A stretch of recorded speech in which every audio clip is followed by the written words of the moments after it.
Chapter 379. The Fashion Emperor of the Federation, the absolute dominator of Hong Kong's perfume-filled streets, Mr. Lanford, had once expressed to the media indignantly that it was fortunate that Jian Shu only wore her student uniform or the dark blue Federal Fleet female officer uniform on TV. Based on her usual fashion sense, she should definitely be thrown into a space garbage disposal pod, never to be seen by anyone.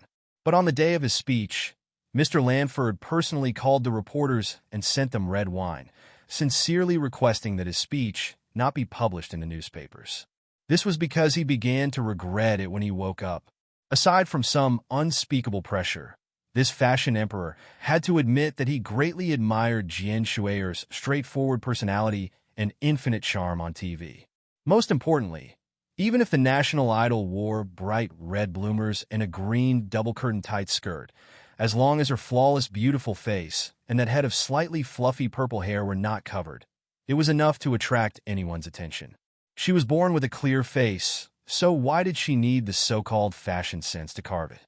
Su Lun never read fashion magazines, so he did not know that the Federation's fashion circle hated this national idol for her incompetence, sighed helplessly at her natural gemstone-like brilliance, and felt deeply moved. But when he saw the girl under the starlight looking back, he suddenly had the same feeling. The girl's nose was straight, her lips were soft, her eyes were bright, and her eyelashes were long and thin. When she blinked, it was as if she wanted to soften everyone's heart. Although she was already in her 20s and was no longer the pure and innocent little girl who made thousands of uncles crazy when she first appeared on Channel 23, she had just entered the most charming stage of a young girl. Her body was wrapped in a coarse woven hemp garment, and her tender, white, round legs were exposed, exuding a heart-stopping beauty. Beauty was everywhere and not rare, but every description of every detail, every kind of praise when it came to this girl was close to a miracle. Not to mention, her head of purple hair was soft when it should be, and vigorous when it should be. The expression on her moving face was innocent when it should be, and angry when it should be. Every little curve of her wrinkled face was so soul-stirring. As the saying goes, appropriate anger, appropriate joy, appropriate light makeup, appropriate heavy makeup. It was probably referring to her. This was a person who possessed all the spirit of creation and made people feel close to her. She should only appear in the imagination of humans or in cartoons drawn based on their imagination. But she appeared on the screen at the age of 12 and caused countless waves in the Federation. In the boring life of the Eastwoods region, Jian Shui was the greatest spiritual sustenance for all the unemployed miners and orphans. Their feelings for her were much deeper than those of the average citizen of the Federation.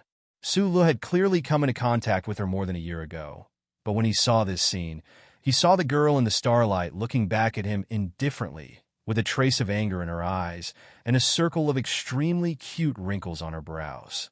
His heart buzzed, crushed by some kind of numbness, as if it was going to stop beating. He was completely unable to react. In front of the girl in the oil painting, even the thickest nerves would short-circuit. In front of this girl in the oil painting, even the most powerful first-order machine would stop operating in front of such a faint gaze. After 7 seconds of silence, Su Li's mind suddenly recalled what Jian Shui had said. His heart, which was about to return to normal, once again exploded. Blind date. When Su Lu encountered a critical moment, he always habitually narrowed his eyes, letting his eyes shine, and then said some dirty words. But today, he suddenly encountered a great stimulation, which was very different from his usual interest. Even his voice was so sharp that it changed a little bit, that he opened his eyes wide and looked at the girl in the chair 3 meters away in disbelief. His tongue was stiff, as if it had been electrocuted, and he shouted vaguely, "Fuck, and what?" Jian Shui obviously did not regard herself as the so-called leader of the Jade Girl sect. Her hands tightly grasped the back of the rotating chair, and she stared at Su Lu without showing any weakness. She angrily puffed up her pink cheeks, knitted her eyebrows, and repeated, "Blind date." Su Lu took off the sunglasses on the bridge of his nose with the fastest speed, and rubbed his eyebrows hard to make sure that he was not in the wonderful dark dream that the old woman had woven. The big star in front of him would not be so bored as to use this kind of thing to tease him. Standing in the same place, he only felt that his scalp was numb, and he did not know what was going on at all. You don't know? Jian Shuier slightly lowered her head to look at him, trying to nail Su Le to the wall with two vicious eyes. However, her eyelashes were too long, and her eyes were too bright and soft. Although she was not shy when she lowered her head, she looked more cute. I don't know. Su Le felt that his lips were a little dry. He stared blankly at the girl in the chair close to him, licked his lips, and innocently said, I don't even know what you were talking about. It was quiet in the main cabin of the spaceship. The oil paintings hanging on the walls were all of the previous commanders of the Federal Fleet. They were smiling gently with them, and quietly looking at the silent young man and woman in the cabin. After a long silence, Jian Shuier suddenly smiled. A trace of cunning flashed through her eyes under the fluffy purple hair, and said, I'm just teasing you. You are really interesting. You're already a lieutenant colonel, but you still fall for this kind of trick. Ah! Su Le stared at her blankly. It took him a long time to react, but his mind was still in shock. His only idol would also make such a boring and somewhat embarrassing joke. He seriously looked at Jian Shuier for a long time, but he did not find a trace of reluctance and concealment between the girl's eyebrows. He somewhat helplessly shook his head, scratched his head, put on the sunglasses again, and turned around to walk out of the cabin door, seeing the small-eyed boy walk out of the room. The cunning and teasing expression in Jian Shuier's eyes instantly disappeared and was replaced by a strong sense of embarrassment. She quietly squatted on the chair like a young girl's plaster statue, and then jumped to the ground without warning. She desperately rubbed her fluffy purple hair in distress, and quickly walked around the big soft bed, muttering nonstop, embarrassing, embarrassing. I've completely embarrassed myself. The more she thought about it, the more embarrassed she felt. Her beautiful face was full of a slight blush of shame. She jumped on the bed, buried her face in the pillow, and murmured something. After a long time, she turned around, tidied up the messy hair on her cheeks, and seriously stared at the mirror on the ceiling. Looking at the cute but embarrassed girl in the mirror, she clenched her small fists and said very seriously, Jian Shuier, you are the best professional actress. He will definitely be fooled by you. Miss, who are you trying to fool? Outside the room, Sister Tong found that Su Le's expression was very strange when he left. She didn't understand what happened between the two in the room, so she curiously walked in and just happened to hear Jian Shuier's words of encouragement for her. Jian Shuier found that the person who walked in was her, so she buried her face in the pillow again and said vaguely, It's all your fault. What blind date? That guy obviously doesn't know anything. If I let him think that I'm crazy, how can I face people? He doesn't know? Sister Tong looked at the girl on the bed in disbelief and covered her mouth. I told you it was impossible. Jian Shuier sat up straight in anger. She glanced at her and said, I don't know where you got the news from. I don't even know myself. But you insist that he's here for a blind date with me. Sister Tong walked to the bed and sat down, saying, Miss, I also went home last time and spent a lot of effort to get the dean to open his mouth. It shouldn't be wrong, right? When has the old Taoist ever told the truth? Jian Shuier shook her head dejectedly and said, It didn't happen in the first place, and now I have to pretend to be some independent girl. How laughable. Probably only in front of Sister Tong would this national girl, who was doted on by millions of people, show such a delicate side. Even though Sister Tong had seen this side of her many times, she still couldn't help but smile. She put an arm around her shoulder and said, Su Le was able to defeat that little lunatic on Cocky Peak, and he's also a key figure in the MX Mecha. What's even more frightening is that during the last military exercise, I heard that even Du Xiaoqing was defeated by him, a person like this. Why do you think the Department of Defense didn't send him to the front lines of the Westwoods to fight, but instead sent him here to be your bodyguard, miss? Jian Shuier rubbed the tip of her nose, bit her lower lip, and said hatefully, Maybe it's because everyone thinks that I'm a jinx, so they can lure some people out and then let him kill them for military merit. Nonsense, said Sister Tong helplessly. Last time, after the first young master of the Li family married you, that old Taoist you were talking about really liked him. But for some reason, that madam kept stirring up trouble, which is why the family didn't speed up the pace. When she mentioned that, Madam, Sister Tong's eyes clearly showed disapproval and even anger. Jian Shu tugged at her clothes and said with her head lowered, "If you like that bamboo that's soft on the outside and hollow on the inside, then marry him yourself. The first young master of the Li family is not as bad as you say," said Sister Tong helplessly. "If that bamboo is so good, then why were you so polite to that small-eyed lieutenant colonel?" asked Jian Shuayer with wide eyes. Sister Tong glanced at the deep starry sky outside the floor-to-ceiling window and laughed softly. "This one was personally chosen by that person, so of course he's not bad. Didn't they say that he's the illegitimate son of the old man?" Jian Shuayer sighed and said, "Then if I'm with him, wouldn't it be like the thunderstorm in Schiller's novels?" Sister Tong spat in annoyance and said, "Of course you and I know that those are all rumors.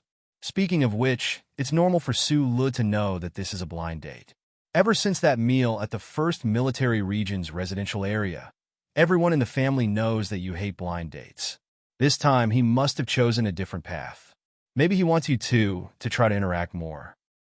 "Don't say any more." Jian Shuayer rolled her eyes and put her hand across her chest to make a pause gesture. She pouted and said, "It doesn't matter if the news you heard is true or not. Since that guy doesn't know, then we'll just pretend that we don't know anything." The girl patted her supple chest and said with fear in her eyes, "Luckily, I've been in the arts circle for so many years. At least I have some good acting skills." Sister Tong was helpless. She looked at Jian Shuayer with pity, thinking that even Lieutenant Colonel Su Lu wouldn't believe such a ridiculous thing. However, this young couple didn't think about it carefully. With how much the military valued Su Lu, why would they let him be the bodyguard of the nation's girl? This was a long journey to the Westwoods. A single man and a single woman were together day and night. Outside the spaceship, there was a slight breeze and dew on the floor-to-ceiling window. It wasn't a blind date, but it was better than a blind date. Chapter 380. Su Lu walked out of the room with his head lowered. He gave instructions to the members of Team 7 who were guarding the exit. He then left the core area through the spaceship's quiet tunnel and went straight to the lower level of the spaceship. This was the newest second-level spaceship of the Federal Fleet. Because it had not yet entered the battlefield, although this was not its maiden voyage, it still had not been officially named. The interior of the spaceship was extremely spacious, but the living quarters occupied a limited amount of space. Su Lu circled the gangway 3 times before he reached the bottom. Stepping on the hard composite floor, he tried his best to take a deep breath before he walked forward. There were quite a lot of people in the resting area. Other than the members who were on a mission, the rest of Team 7 were drinking and watching TV, killing the boredom of the long journey. The officers on the spaceship who were on duty, as well as the engineers and staff of the Victory Concert Performance Team, were also gathered here. Although the voices of the people were not loud, it was still lively. As he walked through the lively crowd, Su Lu deliberately forced a calm expression on his face. It was very unnatural. The others did not notice the difference, but Bai Yulan was the first to react. She stared at Su Lu, who was frowning and forcing a smile, but his eyes were somewhat wandering. She was very surprised. She thought to herself, "You didn't lose your composure like this when you went to kill Macklin alone.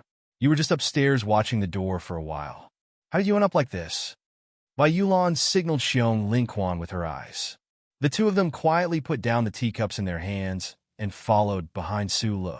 Su Lu waved his hand and shook his head tiredly, indicating that he was fine and did not need anyone to follow him.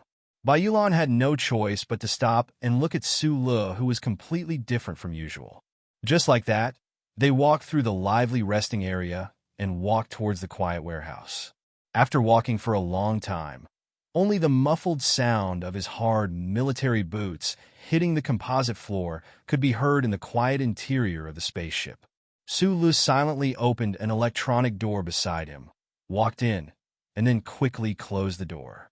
There was no one else here, so it was absolutely quiet. Behind him was the laundry room, and hundreds of meters below him was the energy control room of the Federation's warship. Listening to the sound of rolling machinery, splashing water, and the low humming of the crystal engine of the warship below his feet, Sulu took off his sunglasses and wiped the cold sweat on his forehead. He felt that his legs were somewhat weak. The National Girl's proud acting skills in the arts circle could not fool him. He behaved like a walking corpse, as if he had lost his soul like an idiot. Naturally, it wasn't because of her joke that hurt his self-esteem. The truth is that the real reason why his legs are weak and he is sweating while leaning against the cold wall of the Sundry's cabin is because he was in the room earlier. He suddenly thinks of what Li Xiaozhu said in the villa in Xiaoming Mountain and Li Xiaodong's weird expression in the autumn wind at the highway intersection. A crazy and absurd idea faintly emerges in his mind. This blind date. I'm afraid it really isn't a joke by a superstar, but this matter is too unreasonable. Sulu stared at the metal junk in front of him in confusion and muttered to himself in disbelief. Could it be that the Department of Defense is also a professional matchmaking agency? For many days after that, the journey to the West Woods on the warship was peaceful. Under the glory of the charter, even the boorish interstellar pirates would not be stupid enough to enter the Federation's star field. 3 days later, the warship finished accelerating in the star system and officially entered outer space. Even the low humming of the crystal engine could no longer be heard. The long journey in outer space was only boring silence. After the staff changed shifts, they would go to the living area to drink a few glasses of wine, play chess, chat, and watch TV and movies to pass the time. In addition to the staff of the performing arts team, the officers and the members of Group 7 were secretly looking forward to whether or not the National Girl, who was doted on by thousands of people, would come down the gangway to have fun with them. After traveling with the legendary Jian Shui'er for more than a month, it would be a pity if they could not see the real face of this superstar with their own eyes. However, to their disappointment, since that day, the nation's girl locked herself in her room. No one knew how she spent her time alone in the bedroom, whether she felt lonely or whether she was bored looking at the unchanging background of the universe outside the floor-to-ceiling window. There were very few people who had the authority to enter the core area of the upper layer. Sister Tong and 2 female assistants were in charge of Jian Shui'er's daily necessities. Other than that, only the 3 highest-ranking officers of the warship and 2 or 3 members of Group 7 were allowed to set foot in that forbidden area. Sulu had the authority to go up and ask about the loneliness of the National Girl. But of course, he did not dare to go. He could even vaguely guess why Jian Shui'er locked herself in her room. After passing through the Voidman space passage at the edge of the Upper Forest District, the warship entered full speed. The traces left by humans in the universe became fewer and fewer. Other than the monitoring satellites set up by the Bureau of Proclamation in the distant asteroid belt, everything returned to a rather solemn and beautiful primitive state. Jian Shui'er still did not come downstairs. The expectant crowd could not help but feel a little disappointed, but they were not too angry. After all, this was the National Girl among the stars. It was natural for her to keep a certain distance from people like them. Not to mention, in the Federation, this female star had always been known for her mysterious aura. During these days, Sulu did not allow himself to be idle. After leaving the security work to Bai Yulan, he was very relieved to wander around the interior of the warship. In fact, it was not accurate to say that he was wandering around, because most of the time, he stayed in the top-secret multi-engine control cabin and the warship's control room. He was like a repairman, but also like a curious child, gently touching everywhere, and sometimes even using his nose to sniff. He carried a bag of buns in one hand and an electronic notebook in the other.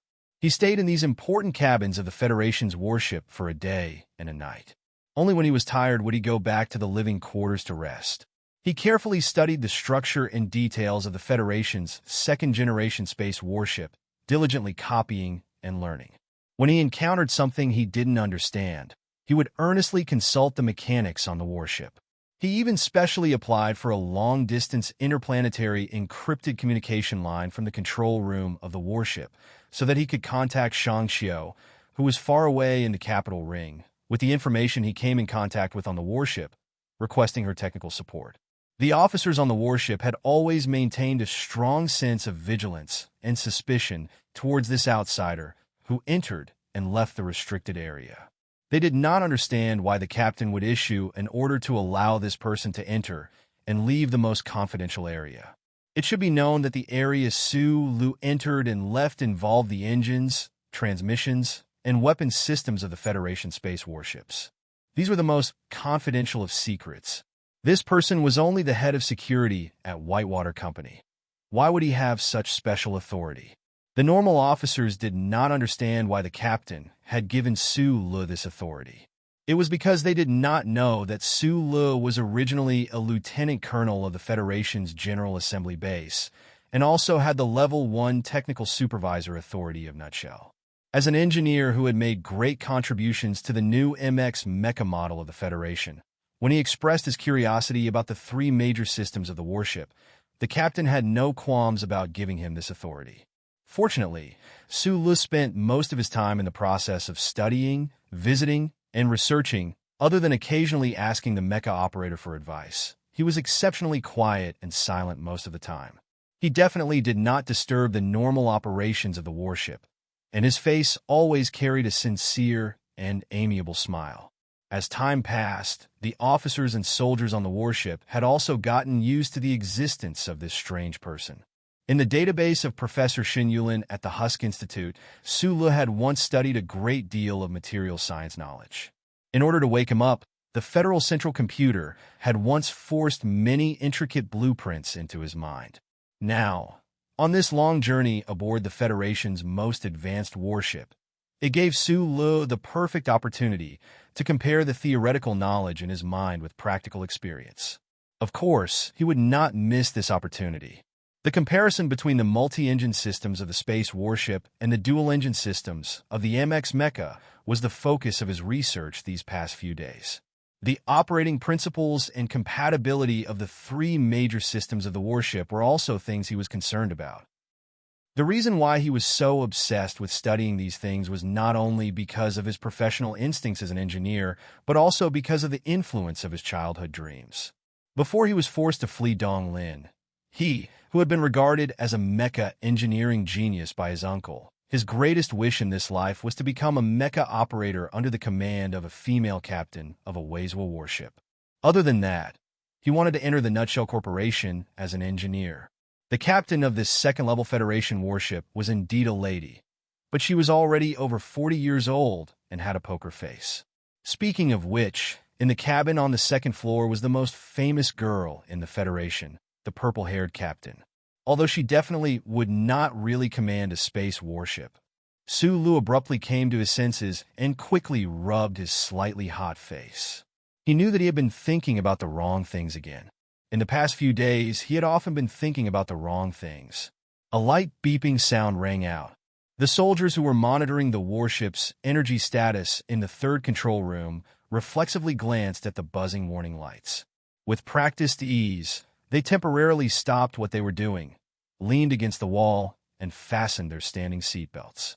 B-1288 countdown to warp. All the visual windows of the space warship were automatically closed by a 3-layer composite panel made of polymer materials and manganese potassium alloy. Following the clear electronic female voices countdown, the normally operating warship suddenly vibrated. This vibration was not strong, but it was more like a massage. No wonder those soldiers were still in the mood to chat about the movie they watched last night while leaning against the wall. Su Lu felt for the electronic notebook in his pocket and used his fingers to grip the seatbelt in front of his chest. He narrowed his eyes to look at the black composite panel by the window. He had already experienced this type of warp many times, so it was not new to him, and he did not have any thoughts of fear. He was just immensely curious as to what the 3-dimensional warp hole outside the warship looked like.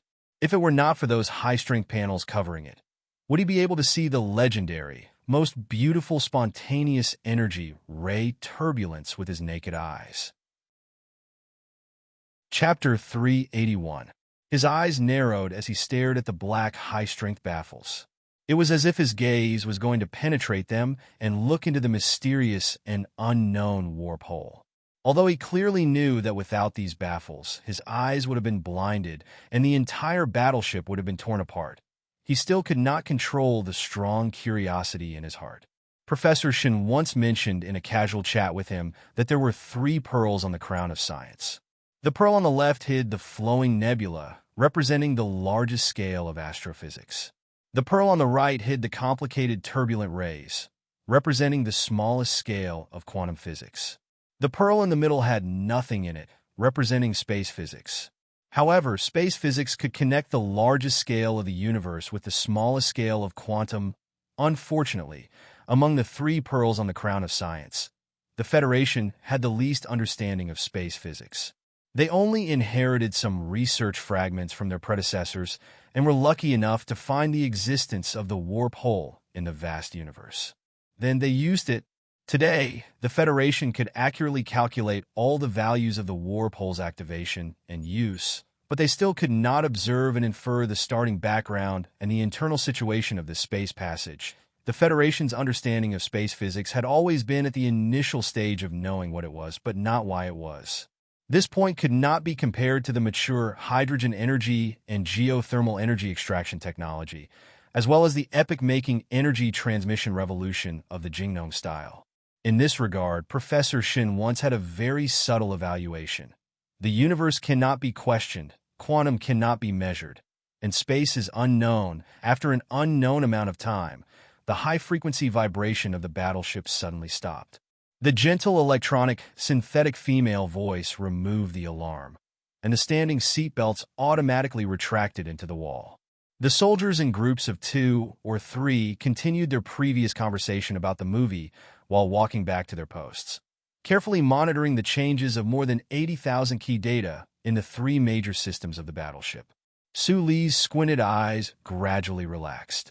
Outside the window, the black composite baffles had disappeared, and a few lonely stars were suspended in the black universe background. Although he did not have any research on star maps, judging from the star density of this star field, after the battleship passed through the B-1288 warp hole, it should not have entered the Westwoods region. It should be close to the edge of the star field, and was still halfway there. Su Lu retracted his gaze and looked at the solemn expression of the soldiers in the 3rd control room. He suddenly felt that it was inappropriate for an outsider to stand here. A surge of emotion that he didn't know where it came from made him feel a little tired. He lowered his head and was ready to record his previous thoughts on the electronic manual, but his fingers silently stopped. When he was busy visiting and researching on the battleship, apart from his own professional instincts, Su Lu hoped to occupy all the time and energy to not think about the extremely absurd question. However, at this moment, he realized that everything was in vain. No matter what he was doing, in fact, he had been subconsciously thinking about whether that matter was true or not. What made him feel even more helpless was that after carefully analyzing for so many days with the precise logic of an engineer, he had to admit that this matter could not be any more real. Back then, on the hills on the outskirts of the capital of Hushi State, he looked at the purple-haired girl on the portable TV screen and said in tears that he wanted to marry her as his wife. However, that was just the wanton and boring cry of a young orphan. The tears that flowed were just the result of the uncle squeezing the child labor and making him busy in the pit operation room for too long. It should have been 5 or 6 years, right? Who knew that that boring cry now seemed to have the possibility of becoming a reality? Su Lu leaned against the wall and lit a 37 brand cigarette. He narrowed his eyes and thought about this incredible life. Although his facial expression was still calm, his heart was already full of tears. The peaceful life of the Federation battleship, as the density of stars in the universe outside the ship gradually increased, was shattered by an unexpected incident. On this day, at 3:00 sharp, the members of Team 7, Gu Shichuan and Lu Jiao, were talking excitedly in the living quarters. Previously, when they were on duty upstairs, they faintly heard what seemed to be the sound of an intense argument coming from the room. As security personnel, it was very unprofessional of them to talk about their employer's rumors. However, Team 7 was a combat team, after all, and did not have much professional ethics. In addition, that young employer was a target that the entire universe wanted to see, so Bai Yulan and Lan Xiaolong both remained silent. Su Lu did not go to the lower engine compartment to visit today. Instead, he sat on the sofa listlessly, He listened for a long time, but he still did not know who Jian Shui'er was arguing with upstairs and why. Right at this moment, the sound of footsteps came from the gangway up ahead. Ever since Jian Shui'er boarded the ship, other than a few people, no one had come down from the gangway. The people in the living quarters subconsciously looked up, thinking that it was probably Sister Tong coming to get the coffee. However, when they looked up, everyone was stunned. Those who were about to lower their heads again to play chess ignored the danger of their necks breaking and forced themselves to raise their heads again. They stared dumbfoundedly at the gangway, staring blankly at that charming purple-haired female celebrity. At this time, there were a lot of people in the living quarters. Hundreds of pairs of eyes were staring at that spot. Even Jian Shui'er was startled, but she immediately smiled at the staff downstairs. Her curved eyes looked incomparably cute. "Su Le, come to my room for a moment." Jian Shui'er looked at the pale-faced Su Le leaning on the sofa in the distance and called out clearly. Then she stuck out her tongue and quickly went up the gangway, disappearing from everyone's sight. The voice that was still floating in the living quarters surprised the people who were already surprised by her sudden appearance. When Jian Shui'er's direct subordinates heard this sentence, they were even more stunned and speechless. They had been working for this national girl for many years, but they had never seen her invite anyone of the opposite sex into her room, let alone in front of so many people. Lan Xiaolong held his chin and stared blankly at the gangway. He asked Bai Yulan next to him, "Is the supervisor very close to her?" Bai Yulan shook her head and said, "I don't know." Su Le stood up with some confusion. He scratched his head and put on his sunglasses. Under the shocked gazes of Jian Shui'er's subordinates and the malicious gazes of his subordinates, he walked up the gangway. Halfway up, he turned around and stared at Lan Xiaolong, who was making a funny face, and said, "I'm the safety supervisor. Of course, there are some important things that I have to talk to her about." Even an honest person like Xiong Linquan would not believe this explanation. If there was a security issue, it would naturally be handled by Sister Tong. Why would the superstar personally come down to invite him? Su Le walked up the gangway ladder. Among the 7 groups of men and the warship officers in the living quarters below, it was unknown who whistled, but what followed was a roaring laughter. "I don't mean anything else. I just want to apologize for the joke I made last time. You know, when a person is too bored, they will always make some very stupid mistakes." Jian Shui'er sat cross-legged on a chair and looked at Su Le, who was wearing sunglasses and pretending to be cool, 3 meters away. She did not have dimples on her cheeks, but every time she smiled, she would habitually press her lips together tightly, thus forming 2 charming dimples at the corners of her lips. Under the light, they were slightly shadowed and looked very cute. "Ah!" Su Le rubbed the tip of his nose. Just like those boorish soldiers downstairs did not believe that he was innocent, he naturally did not believe that Jian Shui'er invited him into the room for this reason. In contrast, he would rather believe that she had locked him in the room for too long and was too bored, so she called him over to chat. Jian Shui'er, indeed, did not dare to come downstairs because of the awkwardness of that day. However, she also knew that hiding from each other like this was not a good idea. When they were in the West Woods, the 2 of them had to be together all the time. It was impossible for them to have so much space to play hide-and-seek like on the warship. Therefore, she decided to invite Su Le over to see if he had discovered anything, despite Sister Tong's worried persuasion. This young idol believed that if they did not see each other, the awkwardness would last forever. After seeing each other, perhaps the awkwardness could be removed. Most importantly, on a day like today, if she continued to seal herself in the attic, she asked herself if she was a princess waiting for a warrior. She would be so bored that she would faint. And in the entire warship, there were not many people who could talk to her, sit down. After all, this is not the first time we have met.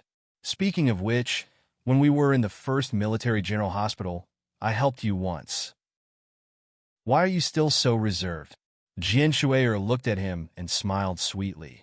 But in her heart, she thought of the time when she sent this young man to the hospital and hid in his ward for several days. Slightly lowering her head, the young girl waved away those memories in her mind and politely asked him to sit down. Then, like a magician, she took out a bottle of Katong red wine from behind her. "I'm just a bodyguard. Of course, Su Lu remembered what Jian Shui'er said. Until today, he still believed that he owed this superstar his life. However, there were many things that he was unwilling to say, especially in front of the young girl that he liked very much since he was young. Following Li Xiaodong, Su Lu had also enjoyed some luxury goods. He knew that this bottle of Katong red wine cost more than 20,000 Federation coins. However, what surprised him even more was that Jian Shui'er opened the bottle very skillfully. It was obviously not her first time. Could it be that the famous national girl of the Federation was secretly a drunkard? I've been drinking red wine since I was 12 years old. As if she guessed what Su Lu was thinking, Jian Shui'er leaned back in the chair. Her right wrist was slightly lowered as she held the glass of wine. She raised her clear eyebrows and said with a smile, "You know that you're not a bodyguard. After drinking this glass, we're friends?" The young girl's words may have hidden meanings, but Su Lu didn't understand. He just sat down in front of her and picked up the glass in front of him. Looking at the red wine in the glass, he hesitated for a moment and asked seriously, "Can I ask you a question?" "Please go ahead." Jian Shui'er looked at him curiously. "What's the relationship between your family and the military?" Su Lu looked up and didn't hide his confusion. Darkness is just the prelude before the dawn. So what if you're called the son of darkness? If powerlessness is a sin, then is strength justice? From that day on, I couldn't accept this fake life. The wrong time, the falsified memories, the life of an animal. The truth has always been yearning for self. Yes, it's not me who's wrong. It's the world. Chapter 382. The Ministry of National Defense had become a professional matchmaking agency, and the newest warship was specially assigned to Jian Shui'er. From the many details that he had access to, Su Lu had long been suspicious of Jian Shui'er's background. However, as far as he knew, there was no one in the upper echelons of the federal military with the surname Jian. There also seemed to be no one in the previous governments that could be suspected, so he was puzzled. Is this very important? Jian Shui'er looked at him seriously. Although she knew that he was an officer that the military focused on nurturing and had even received recognition from somewhere, the pressure of her birth since she was young still made her a little sensitive to any inquiries in this regard. Su Lu lowered his head and looked at the red wine in his glass. He thought that if they were just friends, there was no need for him to know about this. The problem was that for a person like him to become friends with the most popular idol in the Federation, it was no less difficult than Shi Qinghai and Tai Zuan going to visit prostitutes with their arms around each other's shoulders. If it was really a blind date, the girl's family background would naturally be the most important thing to check. He raised his head and remembered that the other party had taken back what she said about the blind date and refused to admit it. Naturally, he didn't have the face to continue asking. He could only silently take a sip of the wine, savoring the light and slightly sour taste in his mouth. He didn't know what to say. The silence in the room made the atmosphere a little strange. Jian Shui'er crossed her legs and leaned against the round-back chair. She looked at the young man in front of her through her purple hair. She seemed to be at ease, but in fact, she was a little nervous. At this time, she knew that Sister Tong's advice was right. It was indeed not easy to talk about this kind of thing. Su Lu was even more nervous than she was. Against the cold backdrop of the universe and stars, he sat opposite his childhood sweetheart like an old friend, gently tasting the precious wine in his cup. What else could it be other than the old saying, "I'm still dreaming, but I'm still in a dream"? How could he not be nervous? Moreover, this young man and woman knew each other very well. Those big shots and those elders arranged this strange trip to the West Woods. Naturally, it was even more awkward. As they drank in silence, Jian Shui'er's rosy cheeks blushed slightly. The atmosphere was a little awkward and ambiguous. But strangely enough, when the two of them valiantly endured this most difficult period of time with silence and clenched teeth, the awkwardness and ambiguity became a kind of catalyst, allowing the two of them to gradually relax and quickly become familiar with each other. "You just asked about my family. I'm actually an orphan. The reason why my surname is Jian is because I was picked up." Jian Shui'er rested her head on her right arm. She looked at Su Lu with her dark eyes and said, "I don't know who my father is or who my mother is. I only know that they died not long after I was born." After saying this, Jian Shuai herself felt strange. Why would she tell a person she was not familiar with, who might be her blind date, something she rarely revealed? However, it felt very easy to say it out loud. She suddenly remembered that nearly 2 years ago, in that hospital full of sunshine, when she looked at Su Lu in the wheelchair, she seemed to have an inexplicable feeling of closeness. Su Li's hand holding the wine glass was slightly stunned. He lowered his head and was silent for a moment. Then he forced a smile and said, "Then I'm better than you. When my parents died, I could already remember things, but when my poor little sister left, she didn't remember anything." When talking about the most unforgettable past in their lives, but rarely shown to others, the distance between the two of them seemed to be a little closer. Especially Su Lu. He peeked at the face of the girl in the chair from the corner of his eyes. Just like when he was watching a concert in Linhai, he remembered many things in Donglin and his lovely little sister, Xianyi. "I was on TV when I was 12, and then I started drinking red wine. Fortunately, I didn't drink until I became an idiot." Jian Shuai rubbed her fluffy purple hair and said with a smile, "Otherwise, Judge Hing wouldn't have ruled against the UNICEF that year."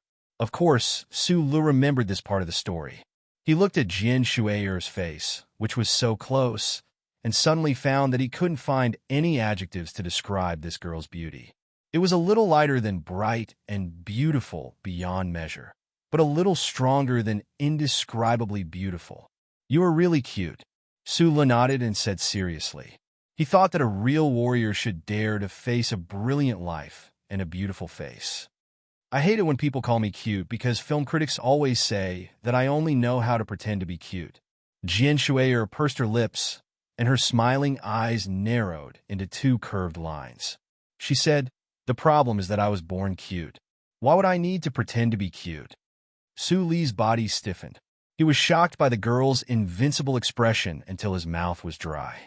He instantly recalled a dream he had once had, the most beautiful dream in his mind. In the dream, he was in a simple primary school in a mountain village. He was walking on the stone path in the classroom for some reason, and beside him was a pretty girl wearing a pair of sunglasses. In the classroom, the national girl named Jian Shuai was playing the accordion, leading a group of tone-deaf children to softly sing a song called Red River Valley. From time to time, she would look out the window and smile at him. The content of the dream was very simple. Su Lu just kept walking outside the classroom, but his heart was filled with happiness and joy that he had never felt before. In the dream, the national girl sat by the accordion and smiled at him. At this time, Jian Shuai was smiling at him like this in reality. Su Lu suppressed the waves of emotions in his heart, looked down at the military watch on his wrist, and waited for the number to change on the screen. Jian Shuai looked at him curiously, holding a wine glass. She didn't know why he was silent at this time. When the number returned to 0, it meant that one night had passed by the Federation Standard Time. Regardless of whether Donglin was bored all year round, or whether S3 was still snowing, in the Federation Standard Time, it was already a certain day in the late autumn of the 68th year of the constitutional calendar. This day was very ordinary. In the history of the Federation's news channel, it was very difficult to find any major event that shook the universe on this day. But for the Federation's expeditionary army and the girl in front of him many years ago, this was a very special day. Su Lu raised his wine glass, looked seriously at Jian Shuai, and said, "I wish you a happy 19th birthday." Jian Shuai looked at him in shock and covered her mouth in disbelief. After a long time, she asked hesitantly, "How did you know? If you didn't want to have a lonely 19th birthday, you wouldn't have the courage to ask me to come in for a drink and chat." Su Lu thought to himself. He scratched his head and explained awkwardly, "I know your date of birth, I know your shoe size, I know your favorite dark chocolate Fishman, I even know." He immediately shut up and didn't stupidly report Jian Shuai's measurements. Jian Shuai was the most reclusive female celebrity in the Federation. She didn't even accept interviews, and she didn't even have a management company. Naturally, it was impossible for her to report her measurements to the public. This measurement was obtained by a senior editor of a men's magazine after 3 months of tracking the TV series. It was said to be very authoritative. Jian Shuai put down her wine glass in disbelief. She didn't expect that this legendary lieutenant colonel in front of her was one of her loyal fans. Although her fanatical fans were all over the Federation, she knew very well that Su Le was not an ordinary person. Su Le finished the wine in his glass in one gulp and scratched his head helplessly. He used the wine to boost his courage, but in the end, he didn't have the courage to say that he had liked her since he was a child, so it turned into a somewhat stupid sentence. I grew up watching your TV series. Jian Shuier was stunned and couldn't help but spit out the wine. She laughed out loud, but when she found that she had spat the wine all over Su Le's face, she couldn't help but blush. She quickly jumped off the chair, found a handkerchief, and handed it to him. For the first time in his life, Su Le learned to look at her with hidden bitterness. He knew that he had said something wrong, but what he said was actually the truth. However, facing Jian Shuier, who had spat wine all over his face, he couldn't complain, and he couldn't get angry. So, as a pure man, he could only hold a hidden bitterness. Speaking of which, Jian Shuier had acted as an orphan girl in that family comedy when she was not even 12 years old. Su Le was only 2 years older than her, which meant that when he was 13 years old, he had started to look at the purple-haired girl on the TV screen, starting a love affair that was countless light years away. After tidying up, Jian Shuier magically conjured another bottle of Katong red wine. She raised her glass to Su Le and said very seriously, "Thank you for helping me celebrate my birthday." Just as she said this seriously, she thought of the previous scene and couldn't help but giggle again. Su Le said awkwardly, "Actually, there are people everywhere in the Federation who remember your birthday." Jian Shuier slowly took a sip of wine. Her eyes were unusually bright, and she quietly looked at the small-eyed boy in front of her. She felt that things in the world were really strange. This wasn't a meeting between an audience and an idol, nor was it a movie about bodyguards. She knew that there wasn't much of a difference between her and Su Le, and he wasn't really an ordinary bodyguard or an admirer. Perhaps it was the effect of the red wine, but Su Le finally relaxed a little. He looked at the girl and asked with a smile, "Are you very proud of yourself?" Jian Shuier shrugged. She sat on the chair and stretched out her slender fingers. Her fingertips hooked a thin blanket from the side of the bed and draped it over her body. She lowered her eyes slightly, and her eyelashes moved slightly. She said softly, "This kind of pride is very powerful. Celebrities are actually the most meaningless existence in the universe. As for people like me, they are even more of a jinx." Besides the faint self-deprecation in the girl's voice, there was also a trace of loneliness that didn't match her age. Su Le listened quietly and said silently in his heart, "No, at least you've satisfied the spiritual life of many people, like me, like this uncle, like those miners in Donglin who have nothing to do. Tell me about yourself. To be honest, I'm really quite curious." Jian Shuier finished the red wine in her glass and looked at him with a smile. Her appearance was very moving. Su Le raised his glass in surprise and looked at the starlight outside the window for a long time in silence. Since escaping from Donglin, because of a certain identity that he couldn't see the light of day, he had never recklessly thought about his past. Today, on Jian Shuier's birthday, did he need to make an exception? Chapter 383. Jian Shuier knew about the relationship between Su Le and the new MX Mecha, and also knew how important he was to the military. However, she was still curious about many things about this young man, such as the girl who had testified at Parliament Hill and the minister's daughter who had gotten pregnant before marriage. "I thought about it seriously a few days ago." Jian Shuier raised her eyebrows playfully and said, "You and that minister's daughter have never married. But it seems like no one from the Ministry of Defense has tried to punish you on the spot. Looks like that incident was misreported, or else you were taking the blame for someone else." It had to be said that this national girl would often reveal her lovable side in front of those close to her. But after all, she had lived in the most bizarre circles since she was a child. She was calm when it came to judging people and matters, but she also had a keen eye. In Su Le's mind, the girl in the chair had accompanied him throughout his adolescence, as if they had grown up together. After the initial excitement and awkwardness of meeting the idol of his dreams, that sense of closeness that was deeply rooted in his mind gradually took over. He was silent for a moment, and then he raised his head and said, "About me, this is perhaps a very long story. I don't know if you're interested in continuing to listen." Jian Shuier did not reply. Instead, she pulled out a third bottle of Katong red wine and filled the two glasses on the table with a smile. At the same time, she tilted her head slightly, lifted the purple hair by her ear, and playfully rubbed her earlobes, putting on an adorable expression of all ears. Sulu scratched his head, trying his best not to be seduced by the sight of her slender fingers rubbing her earlobes. After a short pause, he said, "On the first day, I returned to the capital ring. On the bus leaving the airport, I took a bag of puppy biscuits." The story began here.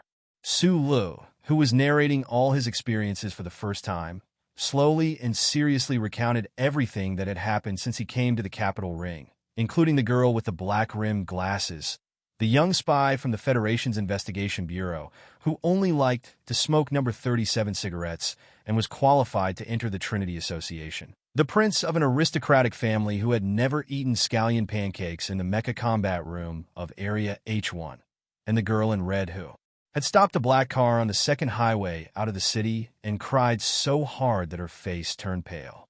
He even talked about the assassination at Linhai State Gymnasium, the creation of the MX Mecha, and many other things that followed.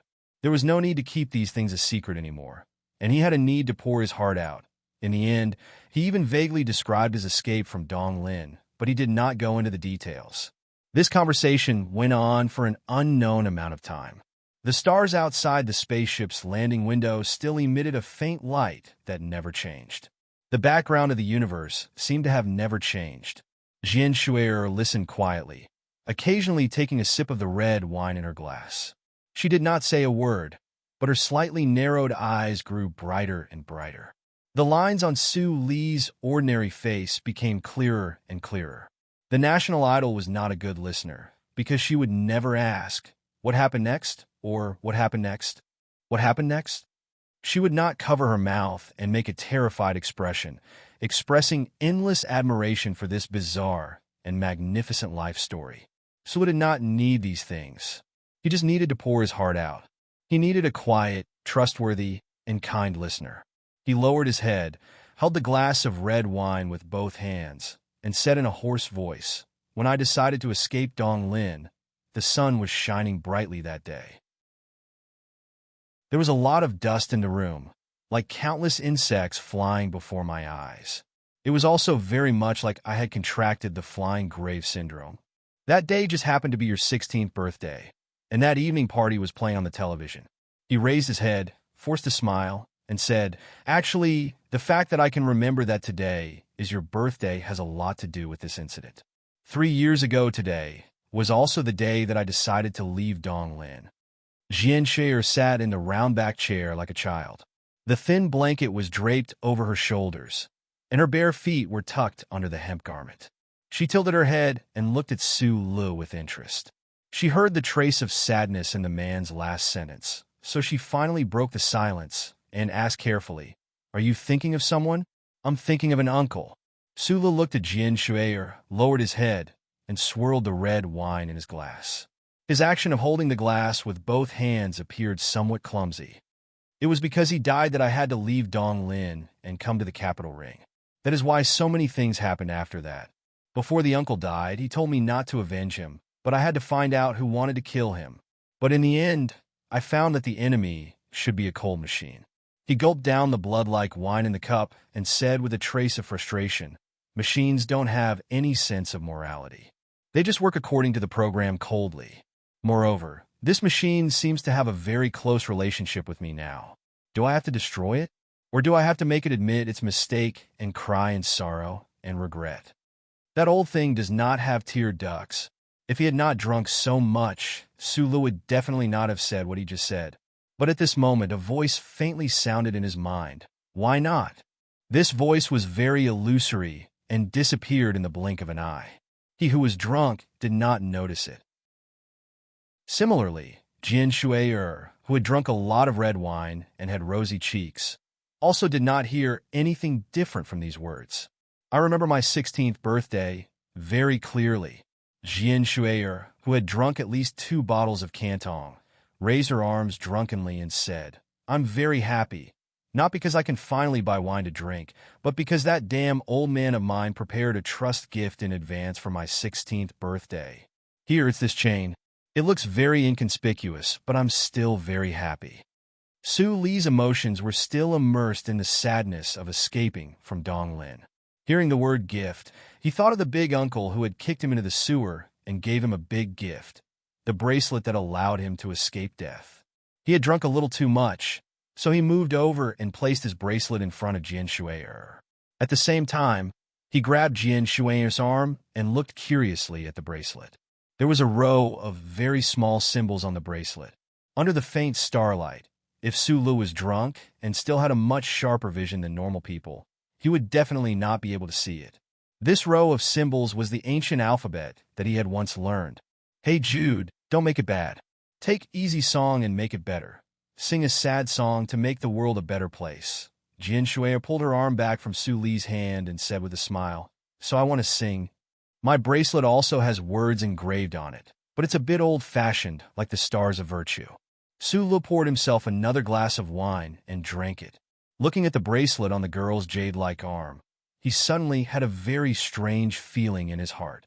Perhaps it was because of many similar experiences and details that gave birth to a sense of closeness. "You sing very well." Su Lu looked very seriously at the girl in the chair. Looking at her eyelashes that were gradually closing due to drunkenness, he said softly, "You're not a jinx, really?" Jian Shui'er, who had already entered a drunken stupor, subconsciously replied vaguely, "You don't know. All the disasters and deaths have been with me since I was born. I am a jinx." After waking up, Sister Tong finished washing up. Then, with a serious expression, she asked the sleepy female assistant and confirmed that the door had not been opened. She turned around and went back to her room. She stared at her watch as if she was looking at a bomb that was counting down. Then, she ate 2 breakfasts, drank 3 cups of milk, and did 50 push-ups. She sat in her room and stared blankly for a long time. However, she still could not make up her mind on what to do. Right now, it was 4:30 in the morning. She should have been sleeping in bed, but she could not sleep. This was because she knew that the miss invited Su Lu to her room yesterday, and it had been so long, but the man still had not come out. This fact made her very anxious. However, even if something happened between this young man and woman, it was the result of the tacit consent or even the indulgence of the elders. Should she interrupt? At this moment, Sister Tong could not help but sympathize with the young master of the Li family, who had not even held the miss's hand. 17 minutes passed. For her, it felt like 17 hours had passed. She finally could not wait any longer. If the people on the spaceship found out that Su Lu left the miss's room early in the morning, if this matter spread, what would happen to the reputation of the nation's young girls? How could she survive in the literary circle in the future? She took out the spare key and opened the door. When she opened the door, she was slightly relieved because the young miss was sleeping on the bed, and the person she was worried about, Su Lu, was looking at the stars and the universe in a daze by the window, holding a glass of red wine with both hands, and there were actually 9 empty bottles on the carpet in the room. Under Sister Tong's murderous gaze, Su Lu rubbed his eyebrows awkwardly and walked out of the room. In fact, his alcohol tolerance was not high. The two drank 10 bottles of Katong red wine in one night. Jian Shui'er was already drunk. He also woke up after getting drunk. He had a terrible headache.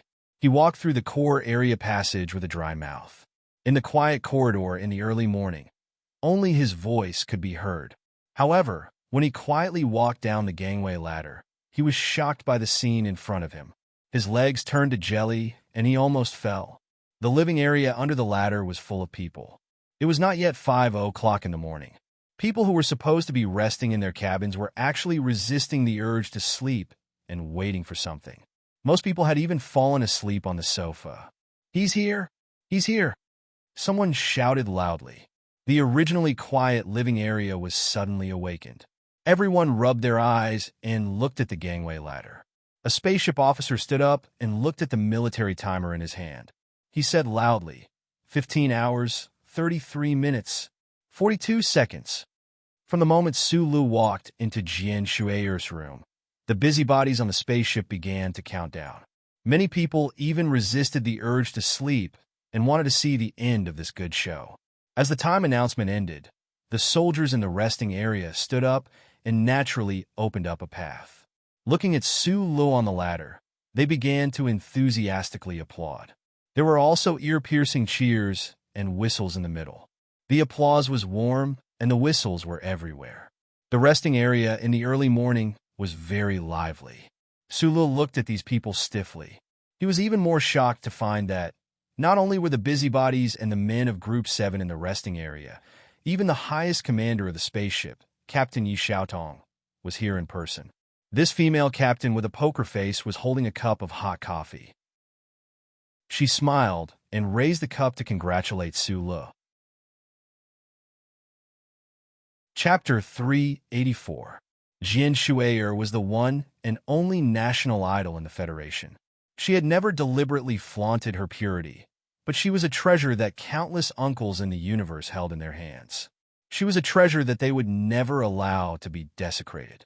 To be more precise, those uncles realized that they would never be able to come into contact with this purple-haired little girl. Naturally, they did not want anyone younger, wealthier, or more handsome than them to be able to touch her. Unlike most of the other stars, most of the people in the Federation had watched Jian Shui'er first appear on the screen when she was 12 years old. Then, she grew up on TV day after day. They watched the lawsuit that rocked the Federation. They watched her grow from a little girl to a young girl, and then she became the most dazzling existence. This kind of long-term interaction and the feeling of watching her grow up made the people in the Federation subconsciously treat her as a family member. It seemed that no one wanted to see this lovely elf grow up, and they were even more unwilling to think that she would eventually have a love life one day. What comforted countless uncles and aunties was that the national girl had never been involved in any scandals. Since she was 16 years old, her private life was still mysterious and pure. Nothing in the world of fame and fortune had affected her, and it was impossible for there to be any melodramatic love story. Under such a big environment, countless people in the living area of the battleship had witnessed it with their own eyes. Su Lu, this seemingly ordinary young security director, had actually entered Jian Shui'er's boudoir in front of everyone. He had even spent a night there for 14 hours. Looking at the mess in front of her, Captain Yin Xiaotong smiled gently. She did not want to embarrass Su Lu too much, so she held the coffee cup and coughed softly twice. The supreme commander of the battleship had spoken. The soldiers in the lounge who wished for the world to be in chaos gradually stopped cheering and whistling. However, they did not stop applauding. Su Lu rubbed his forehead awkwardly as he walked down the gangway with an uncoordinated body. Jian Shui'er's personal team had already lowered their heads and returned to their own rooms. The soldiers on the battleship and the guys from Group 7 all stood up from the sofa. Everyone deliberately maintained their silence and stood upright, looking straight ahead. Their military postures were solemn as they clapped. It was as if they were welcoming a chief who had come for an inspection, or as if they were welcoming an unparalleled general who had returned from a bloody battle. Being able to pluck the most tender flower in the Federation was no different from winning a great battle. In fact, this fruit of victory was even more attractive. Such a scene would probably only appear on a warship with a dense military aura. If it were any other place, what greeted Su Lu would definitely not be the glorious applause and welcome, but countless murderous gazes and hidden weapons that would take his life from the shadows. However, this kind of deliberate welcome hid a meaning that made Su Lu feel the most helpless. These bastards! He did not look like a victorious general. With his head lowered, he looked like a deserter. From the corner of his eyes, he saw that many people's faces were almost unable to hold back their smiles, especially Lan Xiaolong and Gu Shifeng. Their faces were already red. After going through untold hardships to quickly walk to the lounge, he let out a sigh of relief. He saluted Captain Yi Xiaodong, who was leaning against the door, and explained with a bitter face, "Don't misunderstand." Captain Yi Xiaodong picked up the coffee cup and took a sip. She shrugged and said, "I'm just here to watch the show. You don't have to explain anything to me." Su Lu turned around and looked at the people in the lounge. He smiled awkwardly and said, "Don't misunderstand, everyone." No one paid attention to him. Lan Xiaolong looked straight ahead and clapped with a fixed rhythm. He lowered his voice and said to the men from Group 7, "Although it's definitely very honorable to follow such a leader, but all the good cabbages are taken by him. What are we going to do?" Xiong Lingquan was more honest and said, "Didn't the leaders say that this was a misunderstanding?" "Misunderstanding my ass," Lan Xiaolong said angrily. "Why don't you let me go and misunderstand Jian Shuier for a night? Besides, didn't you see how lewd that bastard was smiling just now?" Being misunderstood as having a romantic relationship with the nation's girl, Jian Shuier, was the most beautiful kind of misunderstanding.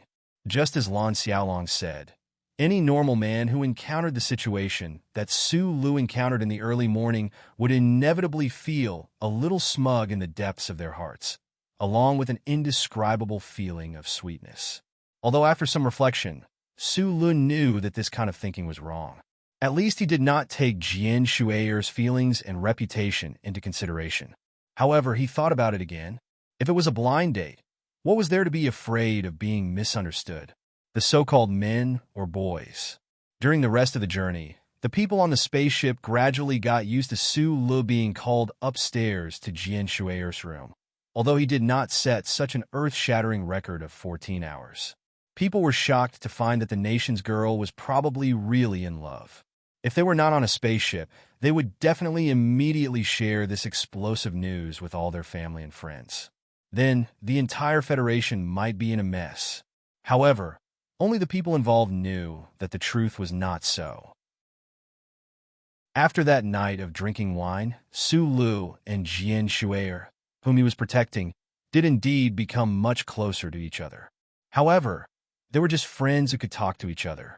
They were far from having any romantic feelings. In Su Li's eyes, Jian Shuier was still an existence that was extremely distant. In Jian Shuiyer's heart, this person who was asked to go on a blind date by her family. As long as the word blind date came to mind, the girl would inexplicably feel conflicted and did not want to think about these problems. The storm on the spaceship finally came to an end because of the evening party. Jian Shuier walked down from the core floor and came to the rest area to have fun with everyone. She even stood on a very small stage and sang 3 songs for everyone. Seeing the nation's girl in front of them, the officers were shocked. They stood under the small stage and desperately took photos. However, they collectively became shy and no one dared to approach her. Then, they heard Jian Shuiyer's witty and cute explanation. Only then did they truly believe that nothing had happened between her and the small-eyed security chief. It was very strange. When Su Lu said the same explanation, no one would believe it. Instead, they would think that he was a pervert and hypocrite. Jian Shuier just said it with a faint smile, and everyone on the spaceship believed it from the bottom of their hearts. Su Lu stood in a corner far away from the stage and sipped his milk tea. Looking at the young female celebrity who caused the commotion on the spaceship, a hint of a sincere smile appeared on his face.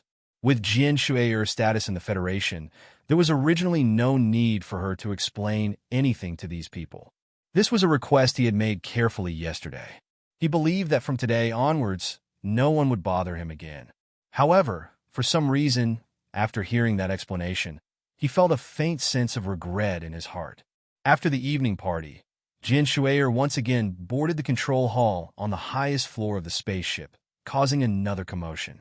Although the officers on duty could not leave their posts, they could not help but turn their heads from time to time to look at the purple-haired girl sitting in the captain's seat. Su Lu, who was standing behind Jian Shuier, was even very worried at this moment. If a meteorite appeared in front of them, would no one be able to detect the alarm of the spaceship's central control system, and he would be knocked over? This was a very symbolic scene.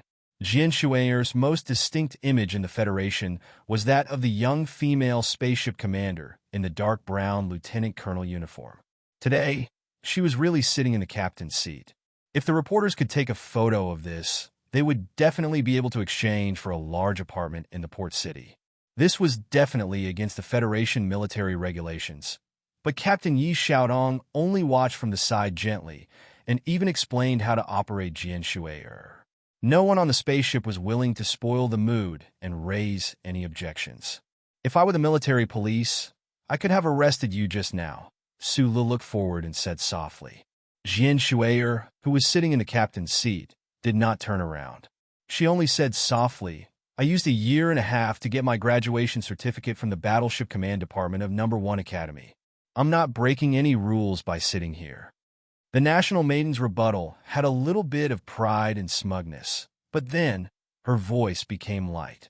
It's a pity that perhaps I will never be able to truly command a spaceship in my life, even if it's a retired feather rank. Su Lu was shocked at first, but then he felt a trace of sadness in her words and fell silent. Jingwei 2 was the second satellite orbiting a giant planet. This small planet was not the main administrative planet of the Westwoods region, but it was the most suitable planet for human habitation in the region. The oxygen content in the air was very suitable. Because of the distance from the star and the gravitational force of the giant planet, the day and night were a little chaotic, but the climate was very pleasant. At the edge of the grassland where the planet shone for the longest time, there was a large manor. It was the ancestral property of the Zhong family in the West Woods. On this day, at the outer space base of the manor, a handsome young man of about 25 or 26 years old threw away the golf club in his hand and looked at the subordinate beside him in disbelief. You said, Jian Shuier is coming to the Westwoods? My favorite Jian Shuier? Why didn't I know? I heard it's a concert for the military. It was arranged by the military. The news just came from the ancestral home. A trace of ruthlessness flashed across the young man's face. He said, arrange a spaceship immediately. I want to go back. Yes, young master. The subordinate said hesitantly, but it said that Miss Jian Shuier's team will only stay on the main planet for 3 days. I don't know if it's in time. Of course it's in time. The young man spread out his hands and looked at the star in the sky and the vast edge of the main planet. He took a deep breath and said with great fascination, I've been locked up in the West Woods. I can't go to the capital ring. Now that Jian Shuier is here, of course I have to give her the warmest welcome and let her stay by my side forever. The subordinate wanted to persuade him, but when he thought of the cold and barbaric character of the young master, and that the one in the ancestral home had gone to the front line, he could only keep quiet and began to sympathize with the national girl who was popular across the universe. Today is Christmas Eve, so I'm going to eat and watch a movie with the leaders. I didn't mention a certain someone this time. You guys are not going to ask me to kneel on the keyboard again, right? Horizontal. Chapter 385. The Federation Type 2 battleship had the super ability to continuously travel in and out of the atmosphere. The microporous interlayer under the surface of the battleship had a cooling spray technology that turned the water vapor in the air into tiny droplets that covered every inch of the battleship's surface. It was 8 o'clock in the morning, and the sun in the West Woods had just risen. It shone from the west and landed on the surface of the battleship. It shone brightly like diamond shavings.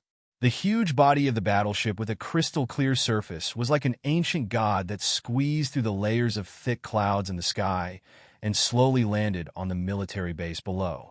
Accompanied by a dull humming sound, a gust of wind as high as level 12 suddenly appeared on the Silin Chongfeng military base's No. 1 landing platform. The ground that had been cleaned up a long time ago abruptly rolled up countless fine dust.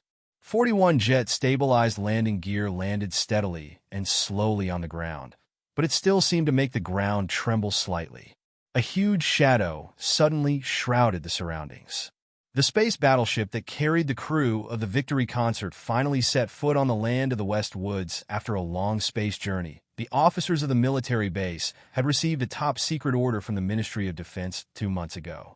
They had seen so many space battleships taking off and landing on the ground that they had long been accustomed to it. But when they thought of the national girl in the Type 2 battleship, even they who were close to 50 years old and had high authority still felt a trace of curiosity and gratitude. He was curious about the most popular star in the universe. He was grateful that this big star had crossed the galaxy to come here and worked hard to help him. But because of the confidentiality order from the Ministry of Defense, the officers of the Chongfeng military base did not reveal the true mission of the space battleship. Thousands of ground logistics officers and soldiers in the base still did not know who was in the battleship. Otherwise, the base would have been in chaos today. The command room of the battleship finished connecting with the base and signed the relevant electronic documents. A fleet of more than 20 professional vehicles drove down from the passageway under the space battleship. Compared to the enormous size of the battleship, these vehicles looked pitifully small. Sulu got out of the driver's seat of the black car and lowered his head to look behind him. He noticed that Miss Jian Shui was reading today's newspaper. He immediately raised his head and admired the battleship that had accompanied him for many days. The Federation's newest model, the second-generation warship, looked like a giant building block made of countless metal boxes. Because its body was too large, it was anchored on the surface of the base. Its shadows spread out continuously, with no end in sight. It gave off an extremely shocking feeling. Isn't it a little too extravagant to take so many vehicles on a space trip? Su Lu thought to himself as he watched the fleet of vehicles leave one after another. He was born in Donglin. Naturally, he knew best how scarce the resources of crystal mines in the Federation were. For the sake of a concert, they might have to use up 2 months' worth of energy from a civilian space navigation company. In his opinion, it was not worth it. The low-frequency humming sound had already ended, and the gales that filled the sky had long since subsided. Su Lu stood below the gigantic warship, narrowed his eyes, and looked up. Looking at the Federation's most terrifying gigantic weapon, he couldn't help but feel complicated emotions in his heart. This was his first time coming to the West Forest region. In the legends, this was the frontline region where the Federation and the Empire were entangled, where smoke filled the sky, where blood flowed like rivers. However, in the gentle morning breeze of the West Woods, he narrowed his eyes and took a deep breath of the fresh air. His gaze passed under the battleship and looked into the distance. Under the morning sun, on the other landing platforms of the Chongfeng military base, more than 10 Federation battleships were taking off. Because they were very far away, they looked like more than a dozen small black dots. Also, the powerful roar of the crystal engines of those battleships could not be heard. However, one could imagine the busy and nervous soldiers on the landing platforms over there. Looking at this tense and solemn scene, Su Lu faintly felt a sense of war that oppressed his heart. Sign this document, and then we will say goodbye. Captain Yi Xiaodong smiled and walked to Su Li's side. She handed over an electronic document and asked him to sign it. Su Lu took it in confusion and looked at the top-secret catalog listed on the electronic document. His body suddenly froze, and then he slowly raised his head. He frowned and looked at the exit of the battleship that was being lifted to the heavy-duty truck platform behind him. He stared at the box that was about to land on the platform and asked in shock, "Why are you giving this to me?" This box was extremely large, so much so that it felt incomparably exaggerated. It could at least fit several armored vehicles inside. The surface of the box was painted with dark green military paint, but it was unknown what was inside. "This is an order from the Ministry of Defense." "Don't ask me." Although Captain Yi Xiaodong had a poker face, she was actually a very gentle female officer. She smiled and said, "But I think that the Ministry of Defense must feel that you are definitely the most experienced in controlling it. You want to protect Miss Jian Shui well in the West Woods, especially at the front lines you will be arriving at in a few days. With it by your side, you have a higher chance of success." Su Lu laughed bitterly. He thought to himself, the Federation's top-secret MX mecha being handed over to a concert security director just like that. No one would believe this if he told this to anyone. The Ministry of Defense really trusted him so much. After signing the papers, Su Lu looked at the MX mecha in the box again. He asked Captain Yi Xiaodong, "Where are you going next?"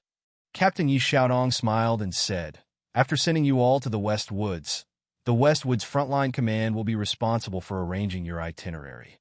As for us," she turned her head and glanced proudly at the giant warship and said, "We are going to join the Federal Fleet and go to the Night Scorpion Nebula to join the ranks of those sealing off the space channel. This big kid needs an official name." The rules of the Federal Fleet were as such. Warships that had not been to the front lines and had not made any contributions in battle, no matter how advanced or powerful they were, could not have their own names.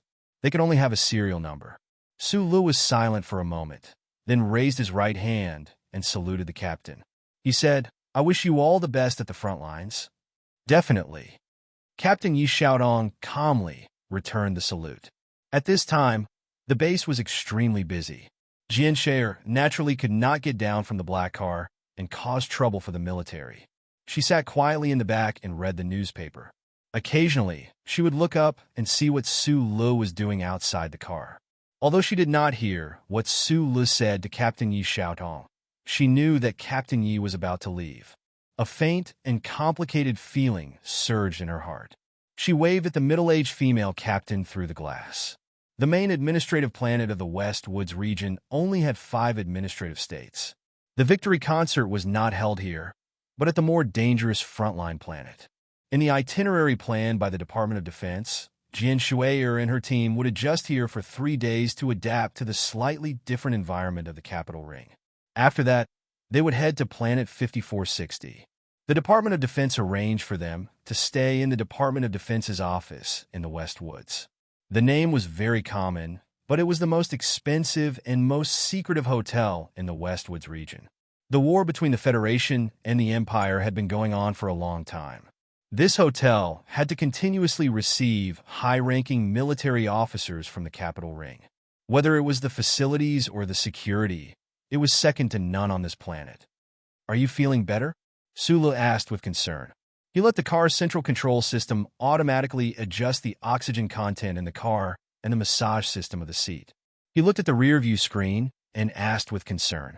Jian Shuier, who was sitting in the back, gently lifted the purple hair on her cheek.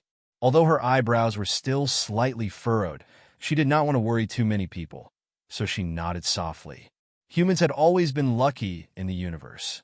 Before they met the Empire, the colonial planets they developed among the stars were always suitable for human habitation, which made the Creator jealous. Especially the 3 main administrative planets of the capital ring, the natural environment was basically the same. Even philosophers could not explain this problem. The environment of the main administrative planet of the West Woods region was also more suitable for human physiology. However, the oxygen content in the air and the planet's gravity were higher than the capital rings. Sulu had been practicing the 10 postures for a long time, so his body had an extremely strong power. Naturally, he did not feel these problems, but for ordinary people like Jian Shuier, it was still a little uncomfortable to be here for the first time. Although the itinerary was still confidential, Sulu was very careful. Just like when he left the villa on MT Autumn, he and Jian Shuier sat alone in this inconspicuous black car, while Sister Tong sat in the Silver Fox. He did not really expect to be able to fish in troubled waters, but he always cautiously hoped that if something really happened, everyone would have more time to react. The main administrative planet of the West Woods region was still very far away from the real front line. Originally, they should not be as cautious as they were now, but for some reason, Sulu always felt that there was a shadow in his heart. Perhaps it was because the Department of Defense had actually thrown an MX next to him, or perhaps it was because after drinking that day, Jian Shuier kept saying that he was a jinx. He shook his head, laughed at himself, and threw this nonsense to the back of his mind. However, almost at the same time he shook his head, the car radar next to the steering wheel suddenly emitted a sharp warning sound. Jian Shuier, who was sitting in the back, was gently rubbing between her eyebrows when she suddenly heard the sound. She could not help but be startled and asked, "What's wrong?" "Nothing. There's a small problem with the sound system. I was going to play a piano piece for you." "No need," Jian Shuier said with a smile. Sulu said calmly, but his eyes were already fixed on the car's holographic screen. The central control system made the identification in a very short time. The alarm was not triggered by a high-speed positioning long-range weapon, nor was it due to the approaching aircraft. Instead, it was due to the appearance of a dangerous high-speed object on the right side of the road. It could be a car that was chasing after the convoy, but its speed was terrifying. The news that Jian Shuier had arrived in the West Woods on a spaceship should still be confidential. If the other party was really coming for the convoy, it could only mean that the news had already been leaked. Chapter 386. This was a special highway leading from the Chongfeng military base to the state capital. Because countless tons of military equipment had to be transported and deployed through this special highway all year round, the design of the road had an astonishingly large load capacity.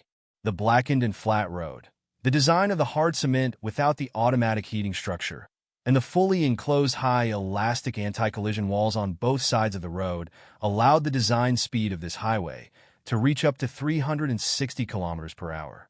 These two numbers actually exceeded most of the highest level roads in the capital ring. But today, Su Li's fleet was not traveling fast, never exceeding 80 kilometers per hour.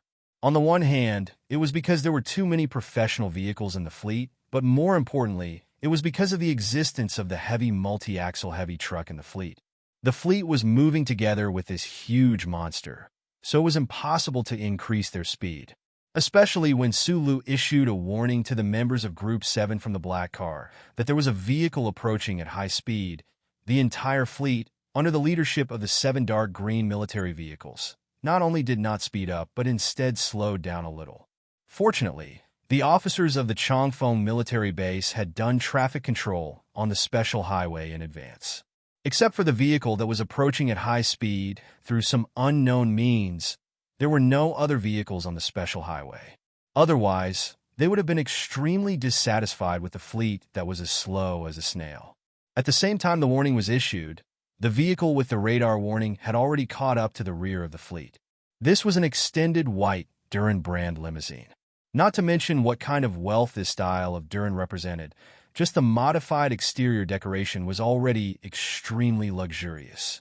On the black highway in the morning, it was like a group of treasures whistling through the air. Sulu put on his sunglasses again and didn't turn his head to look. He also didn't immediately get his subordinates to react violently. After all, this white Duran limousine hadn't shown any hostility yet. Moreover, he believed that if the other party was here for Jian Shui, they definitely wouldn't have thought that the nation's young lady was sitting behind him in this inconspicuous black car. However, this white limousine roared and slowed down beside Su Li's black car, moving side by side with the black car. At the same time, a voice sounded from the car's speaker. "We warmly welcome Miss Jian Shuier to the West Woods. It seems to be one of your admirers." Su Li frowned and looked at his left hand. The extended Duran limousine was constantly playing a warm welcome speech, and a poem appeared on the ultra-thin holographic screen on the side of the limousine. Yes, it looked strange, but there was indeed someone who had the money and time to do such a thing to an extremely expensive Duran limousine so that he could write some nondescript words on it. The white limousine said, "You are my rose, you are my flower, you are my lover, you are my concern." Underneath this naked confession was the signature of the owner of the car. "Ziqi, respectfully, I hope to meet Miss Jian Shuier today and have a good time together." Jian Shuier opened her eyes wide and looked at this scene curiously. When she saw what was written on it, she couldn't help but frown slightly. She lowered her voice and muttered, "Vulgar." "It is indeed vulgar." Su Lun nodded in agreement. This should be a new poem by a certain Academy poet of the Federation. It was not a pear blossom style, but it was better than a pear blossom style, and it was disgusting. But for him, disgust was a small matter, and the vigilance in his heart grew stronger. How did that car break into the special traffic control lane? And how did it know that Jian Shuier was in this black car? Do you know this, Mr. Ziqi? No. How do you want to deal with this? Sula looked forward and asked. You deal with it. Jian Shuier gave a simple answer, and then continued to read the newspaper with her head down. It seemed that she trusted Su Li's ability to deal with this kind of trivial matter. Although this was the first time she had left the capital ring, in the short 19 years of her life, she had encountered many strange and unusual things. Su Li narrowed his eyes and looked at the strange car on the side of the road. Through the car system, he said softly, "The itinerary has been exposed. Now we will merge." The special road out of the base was a one-way, 3-lane road. Following Su Li's order, the snake-like convoy gradually separated. Several military vehicles controlled by Group 7 moved to the side of the road, allowing the black car to enter the middle of the convoy. At the same time, three military vehicles quickly moved to the back, blocking the white limousine behind the convoy. Sulu did not relax. Instead, he narrowed his eyes and looked at the heavy truck not far in front of him that was moving slowly between the convoy. The multi-axle truck was more than 30 meters long, and on it was a large box about 4 meters tall. It looked abnormally heavy. In the entire convoy, only he knew what was inside the box.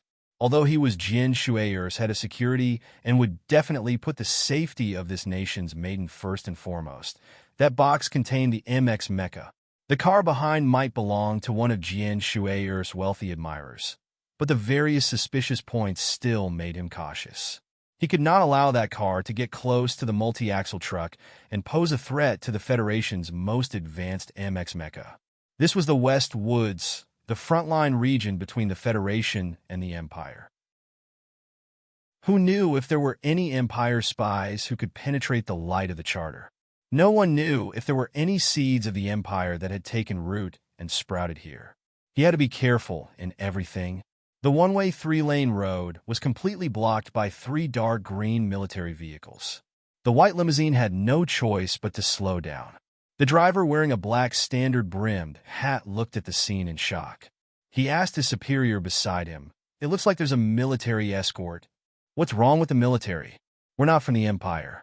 The middle-aged man sitting in the passenger seat watched as the black car gradually disappeared into the middle of the convoy. He could not help but frown. Today, he was fully in charge of the task of welcoming Miss Jian Shui. Even if he could not invite that nation's maiden into the car, he should at least open a path for the convoy. How could he be blocked at the back? Moreover, in his opinion, the dark green military vehicles blocking the road were just for show. They did not even dare to hang a decent military plate. They were probably employees of some security company in the capital ring. In the land of the West Woods, even the most powerful people in the capital ring had to be careful, the middle-aged man thought with a serious expression. What kind of person was the young master? Naturally, he wouldn't personally welcome this so-called star. However, if he couldn't handle this matter properly and leave a deep impression in the star's heart for the young master, he really didn't know if he could live until tomorrow. "Squeeze in." The middle-aged man waved his hand in annoyance and gave the order. In his opinion, these so-called bodyguards and security companies should know that he represented the family force as long as they saw the Z license plate hanging on his limousine. They would definitely not dare to stop him. Just as the white limousine was about to forcibly overtake the convoy, a soft voice came from the military vehicle in the middle at the back of the convoy. "The military is carrying out a mission. All unrelated vehicles, please slow down immediately and do not interfere with the convoy's progress."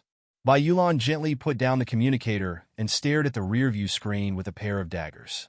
As a person who often did private work in Selene, he knew better than anyone what kind of power Initial Z's license plate represented in this barren land far away from the capital ring. However, he was now Su Li's assistant, and no power could make his heartstrings tighten in the slightest. Besides, Su Lu had said earlier that this was a military mission. In a military mission, any vehicle that tried to interfere with the convoy's progress could be killed on the spot. The middle-aged man in the white limousine knew this very well. However, in the land of the West Woods, his family had been in the limelight for too long. They did not even take the president of the Federation seriously. How could he be scared off by a single sentence from Bai Yulan? The middle-aged man heard the warning from the military vehicle in front of him and waved his hand indifferently. The white limousine instantly accelerated. In less than 2 seconds, it was ready to speed up from 30 kilometers per hour and catch up with the convoy. In the dark green military vehicle, Lu Jiao turned his head to look at Bai Yulan and said, "It seems to be that family's car." Bai Yulan looked forward and said softly, "We are carrying out a mission. Do you want me to teach you what to do?" Lu Jiao's heart tightened, and he cursed a few times. Then, he slammed on the brakes and turned the steering wheel back. The auxiliary balancing system instantly entered into position. The dark green military vehicle, under his excellent control, was like a battleship that suddenly fell apart. It instantly lost speed and swerved horizontally to block the special road. The white limousine could not react in time and slammed into the dark green military painting that was swerving horizontally. Although the 7 military vehicles did not have military plates, they were more advanced and powerful than the standard military vehicles of the Department of Defense. The equipment for this trip was personally applied by Yulon. The shell company did not care about the cost at all. The 7 military vehicles looked very ordinary, but in fact, they were all equipped with mechanical rams under the surface of the vehicles. As for the chassis, it was made of a super strong alloy chassis. In the words of Master Schiller's absurd comedy, it looked like a razor, but in fact, it was a hairdryer. It looked like an ordinary military vehicle, but in fact, it was a heavy armored vehicle. Unsurprisingly, the white Duran limousine slammed into the rear of the military vehicle. With a loud bang, the body of the vehicle was suddenly crushed and twisted. It looked like a crispy biscuit. It was horrible to look at. Although the speed was only 40 kilometers per hour, such a direct and brutal collision with a trace of primitive ruthlessness still turned this unimaginably expensive white limousine into a pile of scrap metal. "Follow the convoy," Yulon said softly. Lu Jiao nodded and silently stepped on the gas pedal. He drove the military vehicle that only had a few scratches on its paint. During this process, from the beginning to the end, they did not look back at all. They did not care about the 2 people who were covered in blood and embarrassed as they crawled out of the limousine. Chapter 387. The middle-aged man covered his bleeding forehead and crawled out of the car in a daze. He stared blankly at the motorcade that was roaring away. Because he was too dizzy from the crash, his legs were weak as he stood on the road. He did not understand what had happened at all. Although the white Duran limousine was not as powerful as the special military vehicle that Nutshell Mobility had spared no expense to build, it was still the result of the most advanced technology in the Federation. Its safety features were excellent. Therefore, although the body of the limousine was severely deformed and twisted like the fried dough of an S3, the middle-aged man and the driver were not in any life-threatening danger. They were only bruised and bleeding. Fortunately, Jian Shuayer's motorcade had been traveling at an extremely slow speed. The relative speed at the time of the crash was definitely not more than 70 kilometers per hour. The middle-aged man was a butler. This butler was a person with a very high status in the Westwoods. He had never been to the capital ring and had never interacted with the other members of the 7 great families. In his opinion, his family was definitely a godlike existence in the Westwoods. He was used to relying on his family to be high and mighty. Previously, when he was brutally knocked over by the other party's military vehicle, he still could not recognize the fact until he crawled out of the limousine.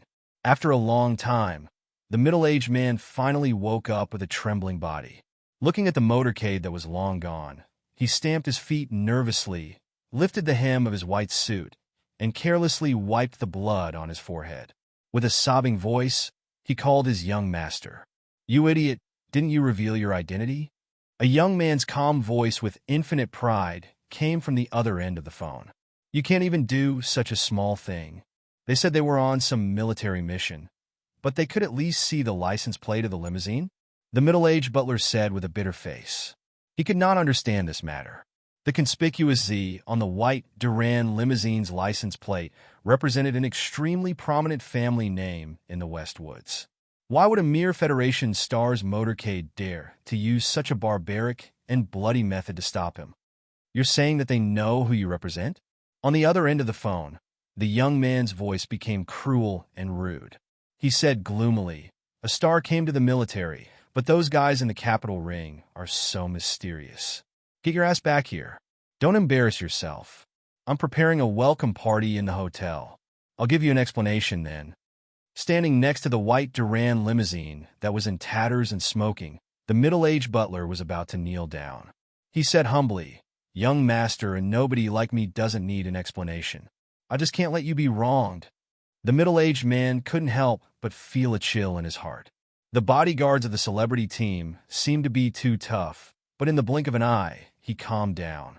No matter how tough they were, they could only kneel on the ground and beg for mercy when they met the people they served. The white limousine caused a mess.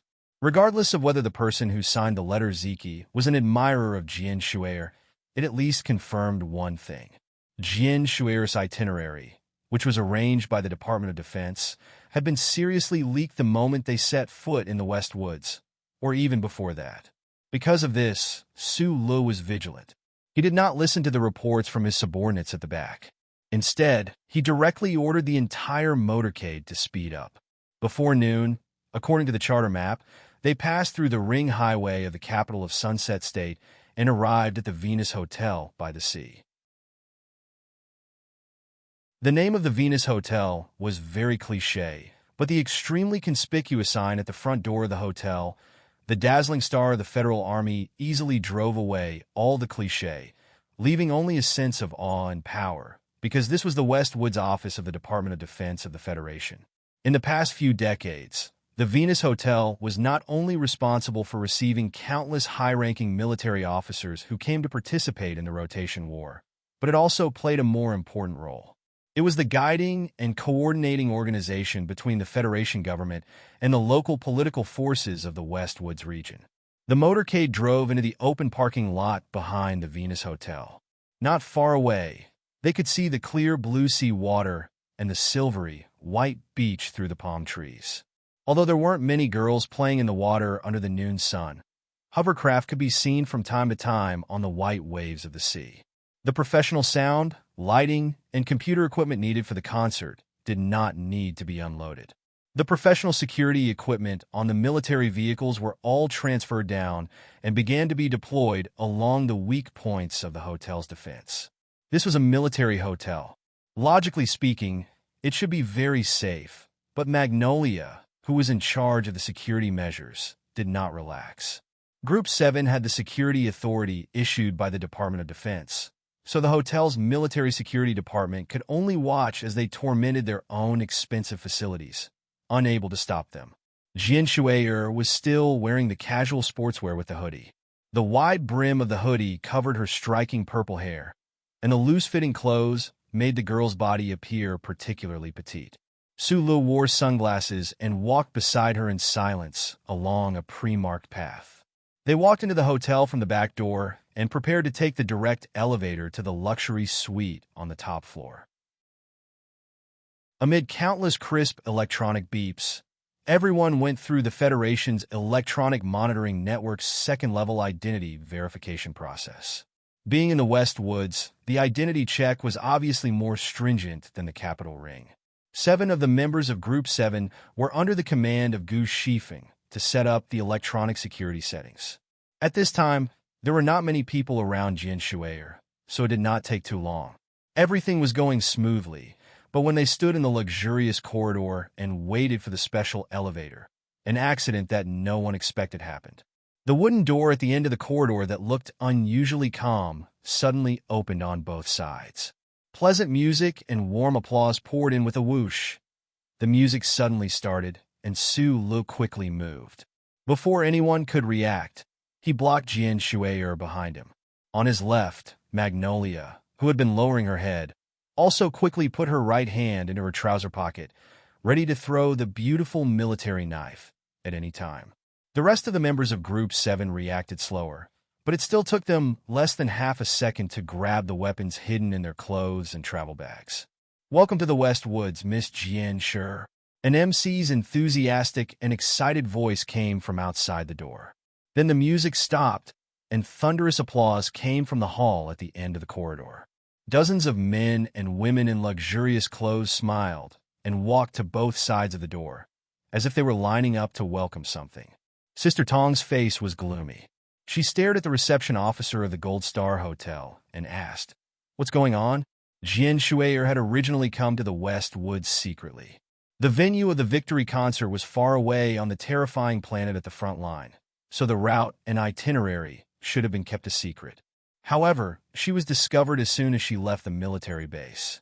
At this moment, they had been preparing to quietly go upstairs to rest, but someone had found out in advance and prepared a welcome reception in advance. If the reception officer of the Gold Star Hotel had not leaked the secret, how could the host of the reception have calculated the time so accurately? No wonder Sister Tong's eyes were murderous at this moment. Hello, Miss Jin Shuier. Today's reception is specially organized for you by our friends in the West Woods. I hope you can do us the honor. At this moment, a young man, accompanied by a few elders, walked through the door and came in front of everyone. The young man's face was handsome, but his slightly large nose was a little dazzling. He was wearing an expensive, custom-made garment from the Gu clothing store in Hong Kong. He looked very refreshing. When he saw Jian Shui surrounded by the crowd, Jian Shui was wearing a hat and sportswear. She kept her head down and didn't say anything. He couldn't see anything at all. The greed and amazement in his eyes gushed out and couldn't be concealed. In fact, this young man, who had come from Wei Air, did not care to hide the greed in his eyes at all, because he had this privilege in the West Woods. The few older men beside this young master introduced themselves. One of them was actually the governor of the Sunset region, and the other was the vice chairman of the West Forest Region's Management Committee. They were all very important people. The young man smiled and walked in front of everyone.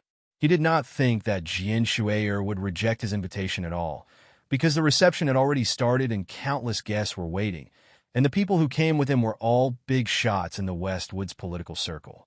Whether it was in terms of appearance or ostentation, Jian Shuier, even if she was the most popular national girl in the universe, she could not just leave under such circumstances.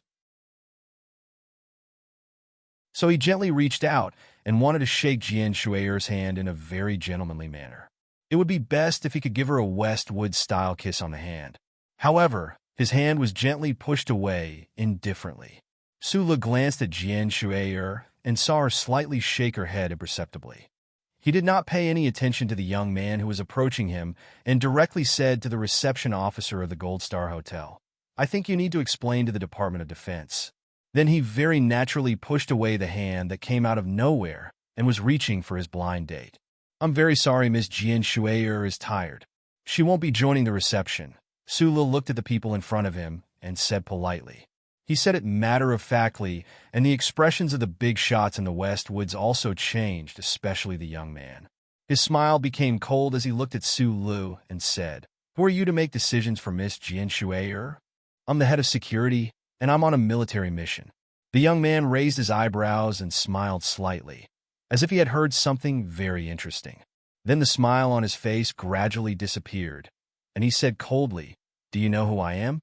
In the West Woods, someone actually dares to use a military mission to scare me?" Behind him, the Sunset Governor and the Deputy Speaker were expressionless, but their eyes revealed the same mockery.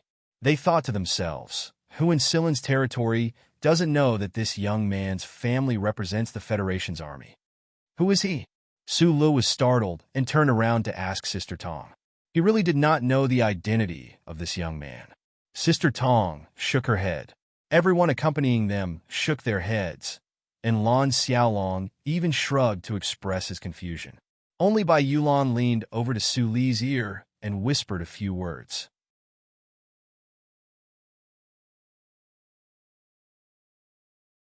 Chapter 388. Bai Yulan had led Team 7 to do some illegal work for the government, and she had also done a lot of private work. They spent most of their time at the edge of the Bermuda sector, so they were no strangers to the big shots in the West Woods who had a wide influence. For people like them who walked on the edge of life and death, if they could not find out who was in charge of this sector, they would be in a lot of trouble. Therefore, on the special highway, Lu Jiao only glanced at the license plate of the white limousine and knew that the troublemaker was from a powerful family. In the past, even if it was a government mission, Bai Yulan would not want to offend these local tyrants in the West Woods. However, it was different now. His boss was Su Le, so he knew better than anyone else about Su Li's background and temperament. Therefore, he only reminded him in a low voice. After all, the relationship between Su Le and that family was a little complicated. It was only now that Su Le knew the identity of the young man in front of him and why he was so strong. This person was called Zhong Ziki, a direct descendant of the West Wood Zhong family. He was ranked second in this generation and was known as Zhong Erlang. Zhong Ziki's father was the eldest brother of Commander Zhong of the West Woods. When he was 3 years old, the eldest son of the Zhong family suddenly passed away. His mother was the only one left, and his only brother was sick all year round. Although Commander Zhong of the West Woods was an untamed tiger in the eyes of the big shots in the Federation, he was very fond of and valued this nephew of his. The current situation of the West Woods Zhong family had always been very delicate. As the heir, Zhong Huiyin had been growing up and studying in the Federation. Most importantly, she was a girl after all. Seeing how much Zhong Laohu doted on this nephew of his, many local forces in the West Woods had been speculating whether the West Woods Zhong family would fall into the hands of this young man in the future. Because of this unspoken speculation, countless branches of the West Woods Zhong family were very close to and respectful of this young man. In this sector, the Zhong family held the economic and military power, and even the Federation government did not care. It was like an independent warlord family. Being highly respected in this kind of family, Zhong Ziqi was naturally successful in every endeavor. In this life, no one dared to go against his will, and he developed a domineering and cold temperament. Thinking of the inscription on the white limousine, Su Lu shook his head. After knowing the identity of the young man in front of him, many of the questions he had after coming to the West Woods were answered. The Zhong family had been stationed in the West Woods for generations. For tens of thousands of years, this family had already controlled most of the military and economy in this region. Whether it was the Changfeng military base or the Venus Hotel, they were nominally managed by the Ministry of Defense, but who knew how many of the officers working there were from the Zhong family? In this sector, there was no secret that the upper echelons of the Zhong family did not know, even if it was a secret mission of the federal military. Therefore, the other party was able to know Jian Shui's itinerary clearly. In the past few years, Su Lu had been in contact with the 7 great families.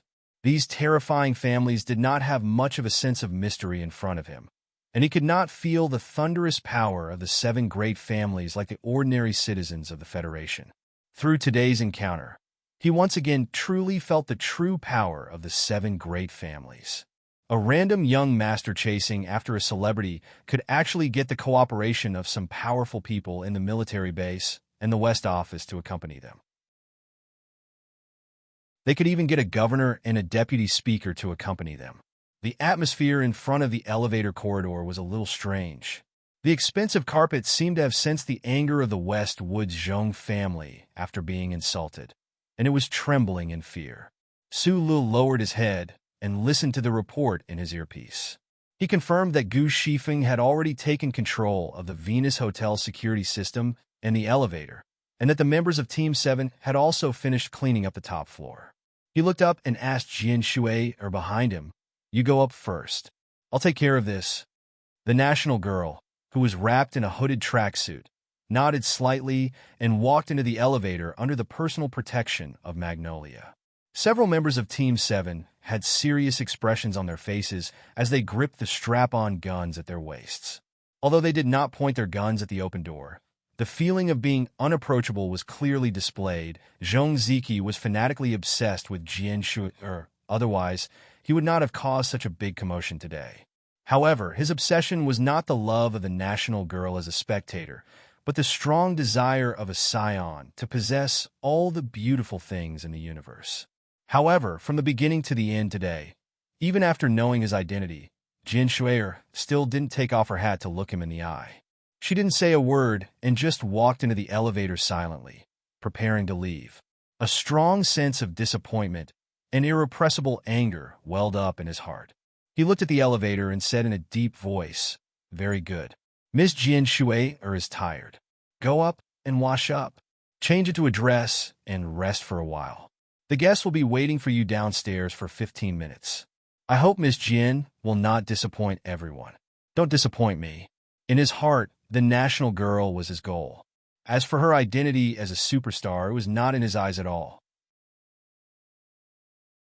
His gloomy words revealed a strong force that did not allow for negotiation. If Jian Shui did not appear at the reception after 15 minutes, what would happen? The second young master of the Zhong family, with the face of a group of dignitaries, made such a threat at the Golden Star Hotel in the West Woods. Anyone with the slightest ability to think would be frightened. However, What shocked and angered the people of the West Woods was that not only did the bodyguards in front of them with guns look normal, even the seemingly delicate idol did not seem to hear him. Her footsteps were normal as usual. Sister Tong, who was the last to enter the elevator, pressed the floor button with a blank face. Through the gradually closing elevator door, she looked at the second young master of the Zhong family, who had a slightly twisted and ugly expression. She thought to herself, these collateral members of the Zhong family are indeed the rumored bastards of the capital ring. They are so far away from the capital ring that they are too conceited. They did not even know the real identity of the young lady before they dared to come here and make trouble. The celebrities who welcomed Jian Shui at the entrance had already noticed the abnormality of the situation.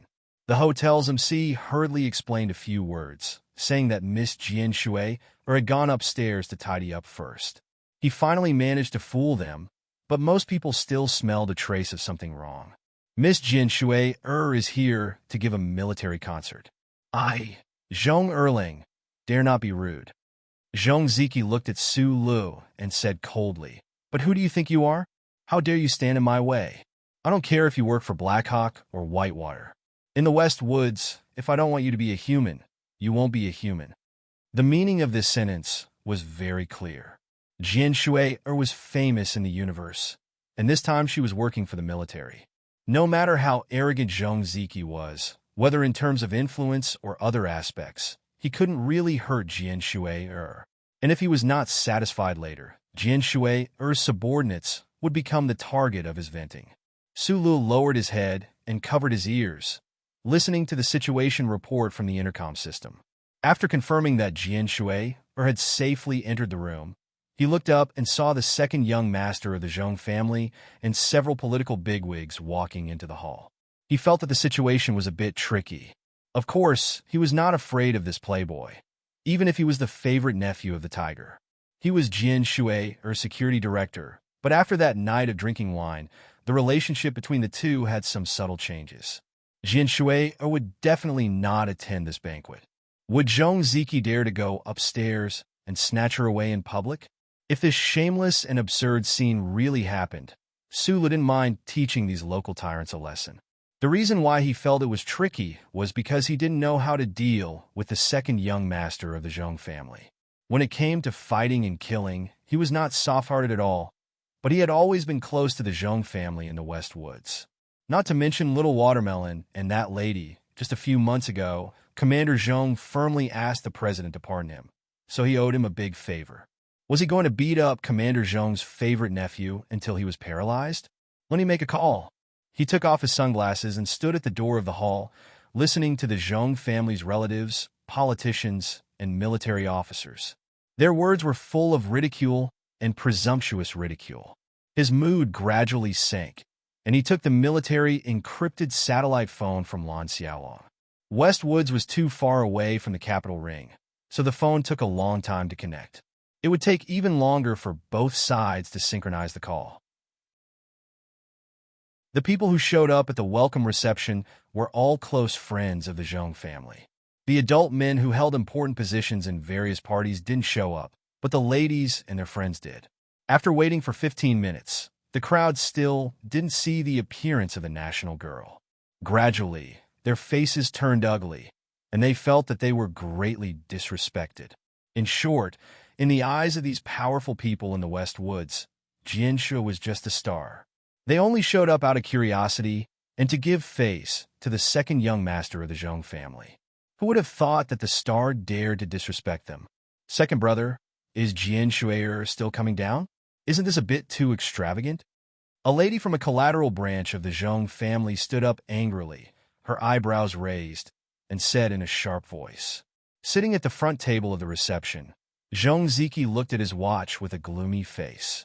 After confirming that the time had passed, he took a deep breath and said to Su Lu as calmly as possible, "Let her come down and sing 5 songs. After that, you can serve her tea and apologize. I'll forgive her for her rudeness." In Zhong Ziki's opinion, the fact that a mere star had left countless relatives and officers of the Zhong family of the West Woods hanging downstairs and didn't let her serve them tea and apologize was enough to show his love and tolerance. That's right. Our Zhong family has been guarding the border for generations for the Federation. Even if we don't contribute, we still work hard. We've all shed blood on the front lines. How dare she leave us hanging here? Isn't singing for us a service to the army? An officer said in a deep voice. Su Lu looked at the reception and thought that even if Jian Shuier had no choice but to agree, he wouldn't allow her to sing in this kind of place. Seeing that Jian Shuiyer's security personnel didn't seem to hear what he said, Zhong Ziqi's face became even uglier. The lady from the Zhong family was even more angry and shouted, "Isn't she just a little star? Why are you so smug? Our Zhong family is giving you face, and you don't want it. If you push me too far, I'll call the soldiers upstairs and drag you down." Su Lu raised his eyebrows. Just as he was about to fly into a rage, he suddenly heard a thunderous roar coming from the main entrance of the Golden Star Hotel's reception hall. "Drag your mother's ass." Chapter 389. The young lady of the Zhong family was sitting at the table next to the main entrance. She had thought that she could see the distant sea view and bask in the sun from there. In such a good environment for afternoon tea, she would listen to Jian Shuier sing a few songs and take a picture with this national girl with a hint of pride. In the future, she would be able to flaunt it to her friends. Look, even when Jian Shuier comes to the West Woods, she has to curry favor with her first. Unfortunately, her performance was too radical and ungentlemanly. Furthermore, the table she had chosen was a little too close to the main entrance, so the thunderous roar rang directly in her ears. "Drag your mother's ass." The shout exploded at the entrance of the Golden Star Hotel's magnificent hall. It carried with it the aura of metal and stone.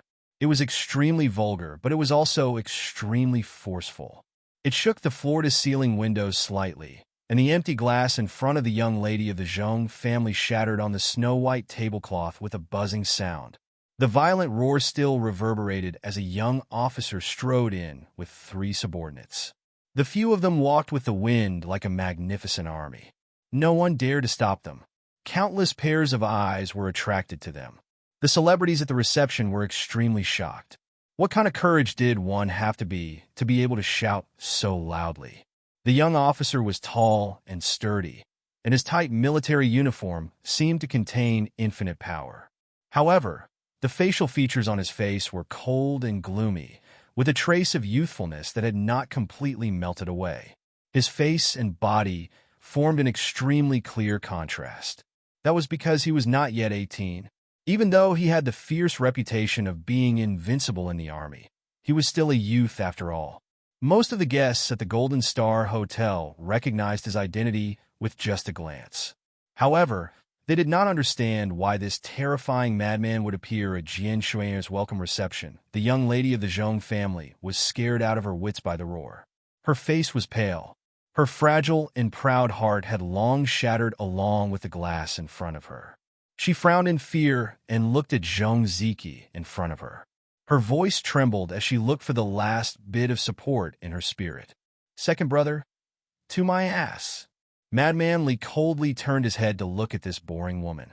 His brows furrowed as he scolded. "That brother of yours is really stupid." The delicate young lady of the Zhong family looked at the tall and strong military officer, who looked like a savage.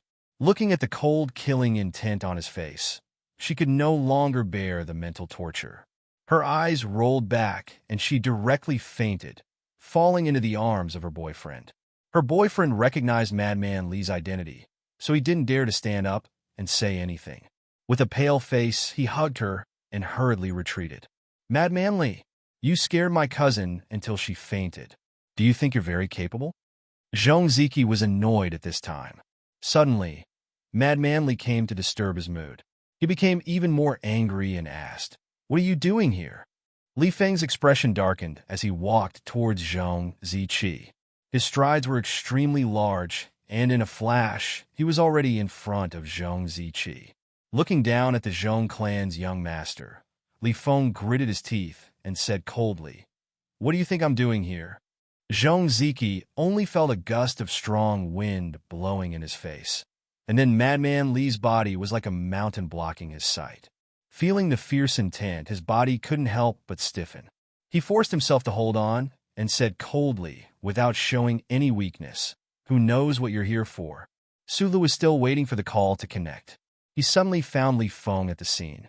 He couldn't help but be surprised. When he found that Zhong Ziki didn't seem to be afraid of Li Feng, he was even more surprised.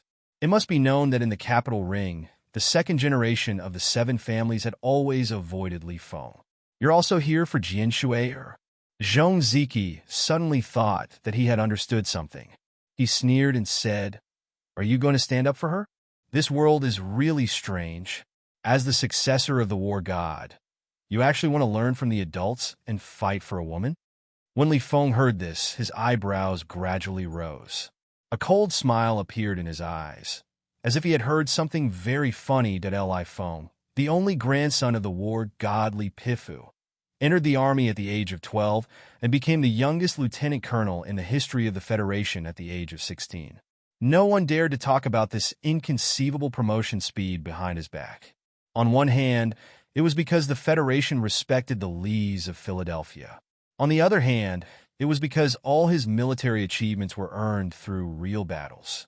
Every change on the epaulets of his military uniform was made by the blood of the Empire's special mecha soldiers. The Ministry of National Defense had done statistics before. In the battle against the Imperial Expeditionary Force and the battle against the Empire's Special Mecha Battalion on the mineral planet near Bermuda in the Night Scorpion Nebula, Lieutenant Colonel Li Feng of the 1st Military Region Special Mecha Battalion had already killed 117 Empire's ace mecha pilots. Who could compare to such a heroic and valiant military achievement? At this time, in the banquet hall of the Golden Star Hotel, Madman Li and Zhong Ziki were facing off. The relatives of the Zhong family, the politicians, and the officers were very nervous, but no one dared to ask anything. The Zhong family was the local tyrant of the West Woods, but everyone knew the position of this young officer in the hearts of the citizens of the West Woods. After entering the army, for almost 6 years, other than the 2 months he spent at the beginning in S2 Mountain Ring, Li Feng had spent most of his military career on the big and small planets in the West Woods. The citizens of the West Woods respected and revered him not only because he was Li Pifu's grandson, but also because he was Madman Li. He was the Madman Li who entered the battlefield at the age of 12 and threw his most precious youth into the bloody and deadly battlefield. He used his blood and sweat to defend the West Woods against the invasion of the Empire. During his years in the West Woods, the Zhong family of the West Woods naturally had to secretly take care of this young genius officer. Li Feng was no stranger to the young people of the Zhong family. Zhong Ziki suppressed the sliver of nervousness in his heart that made him very unhappy and looked coldly at Li Feng. He knew very well that this malignant star in front of him was not really crazy, so he was sure that the other party would not dare to make a move against him. "Am I right?" Zhong Ziki laughed coldly. He looked at Li Feng, who was close by, and said, "If you like Jian Shuai, then just say it. Let's compete fairly. Don't play this game with me. I've already told you that this little star is mine. Even if I have to throw away my old shoes in the future, I won't throw her to you." Hearing these words, Li Feng smiled, but the smile in his eyes was somewhat cruel. Sulu, who had been watching this scene from the side, suddenly felt his heart jump. From this smile, he sensed Li Feng's true anger. He didn't know where Madman Li's uncontrollable anger was coming from, but looking at the forcefully composed face of the second young master of the Zhong family, he couldn't help but sigh slightly. This kid and Lin Dohai could be said to be the 2 most useless prodigals of the 7 great families of the Federation. Li Feng's smile gradually faded. His young features were completely emotionless. He raised his hand and, without hesitation, slapped Zhong Ziki across the face. The slap was loud and clear. The left side of Zhong Ziki's face quickly turned red. He covered his cheek and stared in disbelief at Li Feng in front of him. He didn't know why the other party dared to make a move in front of so many people. Li Feng raised his hand and silently slapped down again. This slap was even louder and heavier than the previous one. Zhong Ziki gave a muffled groan.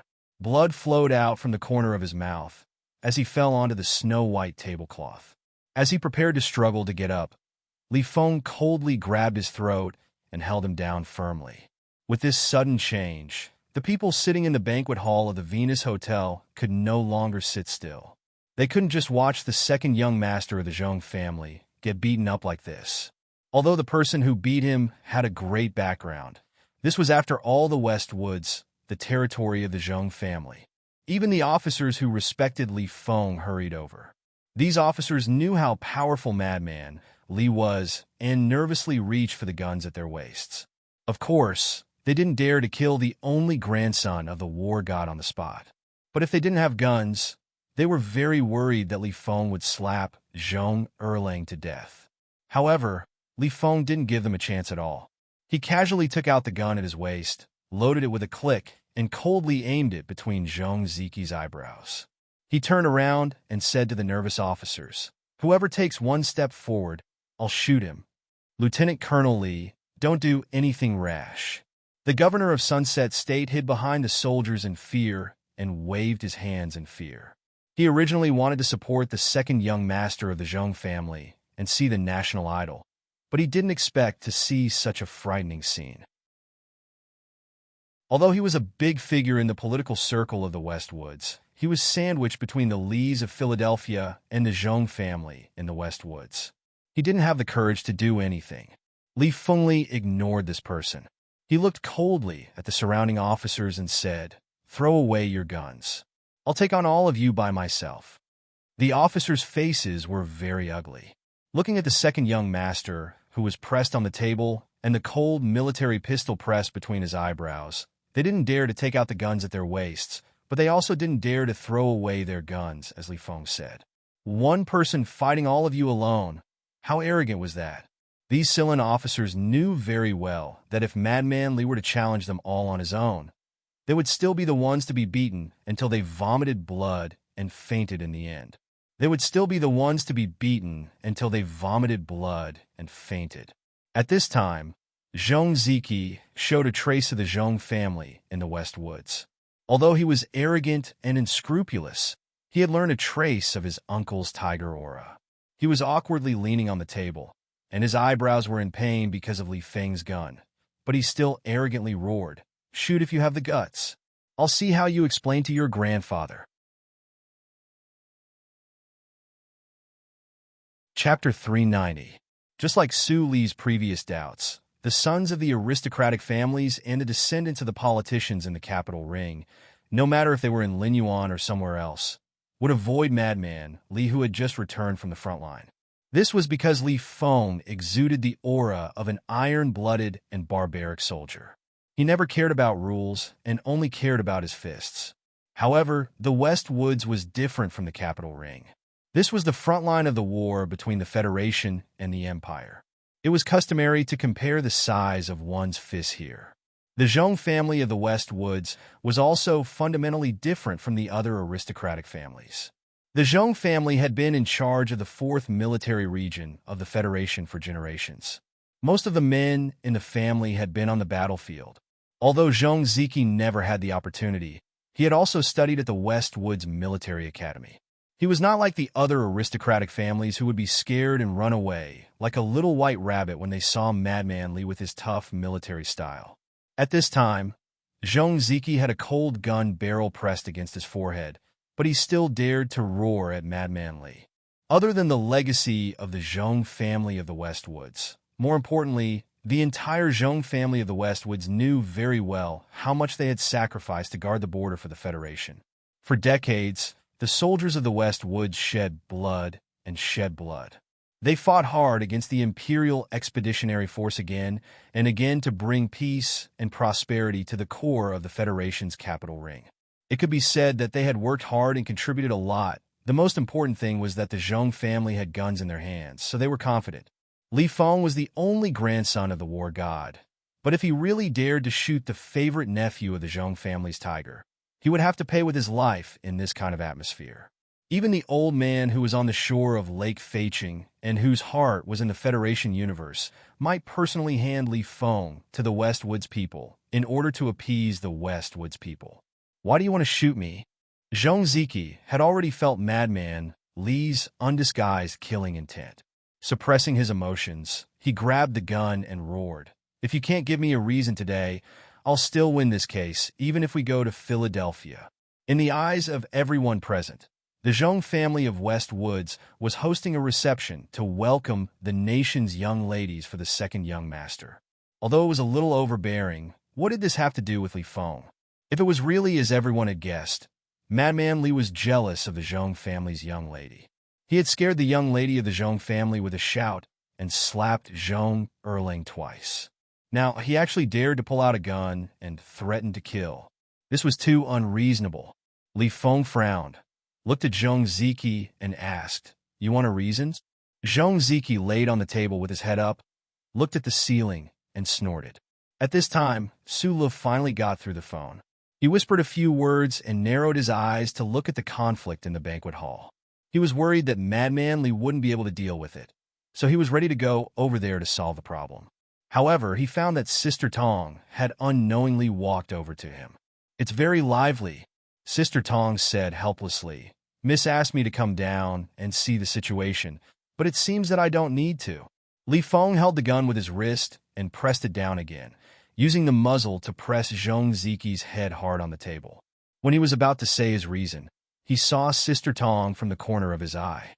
He saw Sister Tong slightly frown and shake her head. The tiger of the Zhong family had always taken care of Li Feng, so he couldn't really kill Zhong Ziki. However, at this time, when he was about to say his reason, Sister Tong shook her head to express someone's attitude. Li Feng frowned and suddenly thought of the words he heard outside the hotel. "If I say my reason, what will you say?" He looked down at Zhong Ziki's red face and said disdainfully, "If you say your reason, you'll cripple me." Zhong Ziki struggled for a moment and felt a sharp pain between his eyebrows. He said fiercely, "Okay," Li Feng said expressionlessly. "Just now, I was outside the door and heard you ask someone to pour tea for you and apologize." The people in the banquet hall of the Venus Hotel watched this scene nervously. No one called the police, nor did they go to the military police, because they knew that no one could or dared to solve the problem at this time. In the entire West Woods, the only ones who had the guts to solve this problem were the couple. The man was supervising the battle at the front lines, and the woman was a mother in the capital ring. Zhong Ziki was stunned for a moment before he sneered and scolded, "Are you crazy? Can't you find a better reason to be angry? I asked that bodyguard to pour tea for me and apologize. Is that too much? This kind of small fry is just a dog. If you say that it's your reason to stand up for him, you're insulting everyone's intelligence." Although Li Feng was crazy, he was actually very smart. Otherwise, he would not have become the top genius pilot in the Federation. He originally thought that this reason was not enough, but when he heard Zhong Ziki call him a dog, his eyes could not help but light up. "Very good. Scold him a little more," Li Feng said with a smile, but then his smile sank. He lowered his head and whispered in Zhong Ziki's ear, "You're a country bumpkin who has never been to the capital ring. Before you do anything, you don't even know who this bodyguard of yours is." After saying this, he coldly put away his pistol. Zhong Ziki straightened his body with difficulty. He held his red and swollen forehead and looked at him angrily. He asked, "Reason? If you want reason, I'll give you reason." Li Feng pointed at Su Le, who was walking towards him, and said very seriously, "You asked him to pour tea for you and apologize. You said he's a dog. His name is Su Le. My old man asked me to call him uncle. What do you think is his relationship with my family?" Li Feng looked at Zhong Ziki expressionlessly and said, "If my uncle is a dog, then I'm a dog too. My dad is a dog too. You mean to say that you think my old man is an old dog too?" When this was said, the crowd was in an uproar. Westwoods was far away from the capital ring. There were many things that happened in the upper echelons of the Federation. They knew much later, and many details were not clear. However, in the 68th year of the constitutional calendar, the youngest lieutenant colonel after Li Feng appeared in the Federal Army. This kind of sensational news was naturally known to many people. They did not care about the MX mech or the fight between the Iron 7th Division. The people of West Woods were most concerned about the rumor that was spreading like wildfire. There had always been a rumor within the military that Lieutenant Colonel Su Lu could be the illegitimate son of war god Li Pifu. Today, Li Feng had said in front of everyone that the head of security was Su Lu and admitted that the old war god had asked Li Feng to call him uncle. Did this not prove the rumor on a certain level? Countless eyes looked at Su Lu. Was this shocking rumor going to come to light today? However, immediately after that, everyone looked at Zhong Ziki because they found that the second young master's expression was unusually ugly. Li Feng looked at him and asked coldly, "Is hitting you a good enough reason?" After a long time, Zhong Ziki recovered from his shock. He was furious. How could he have thought that he would be connected to the Lees of Philadelphia just because he casually scolded a head of security? In all honesty, even if he was given 10,000 guts, he would not dare to say that war god Li Pifu was an old dog in front of so many people. He did not hesitate. He glared fiercely at Su Lu, spat, and said, "Today I've been tricked by you uncle and nephew. Madman Li, if you really want to cripple me, you can do it." Li Feng's previous rage had nothing to do with Su Lu. He had not yet vented the anger in his heart. Thinking of the words, "used shoes celebrity," his smile became colder. He said, "How would I dare to cripple you? It shouldn't be a problem to make you unconscious for a few days." After saying this, the young lieutenant colonel silently flipped his iron elbow. It whistled up and hit Zhong Ziki's forehead. With a muffled sound, blood splattered. The second young master of the Zhong family did not even make a sound before he fell to the ground unconscious. With a flip of the iron elbow, the scene was once again in chaos. The older female members of the Zhong family screamed and cursed Madman Li from afar. They knew that Madman Li was famous for not hitting women. Although they were still afraid, they would not stop cursing. The officers of the West Woods numbly carried the unconscious Zhong Ziki away. After a quick check, they knew that the second young master was fine. They thought to themselves that they had seen something new today.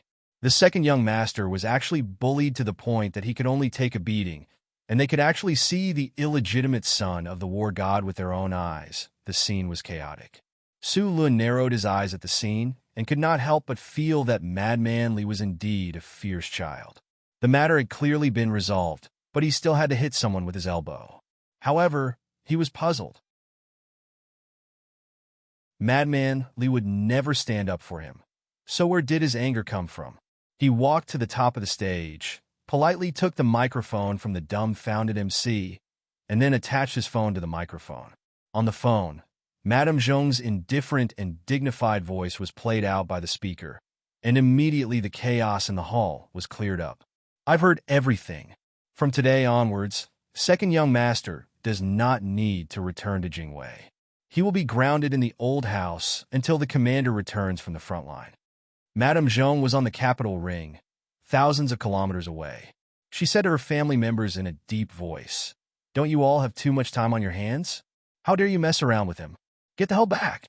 Su Lu hung up the phone, nodded to the dumbfounded Zhong family members in the audience, and then stepped off the stage. Su Lu finally saw the power of the gentle Madame Zhong in the family.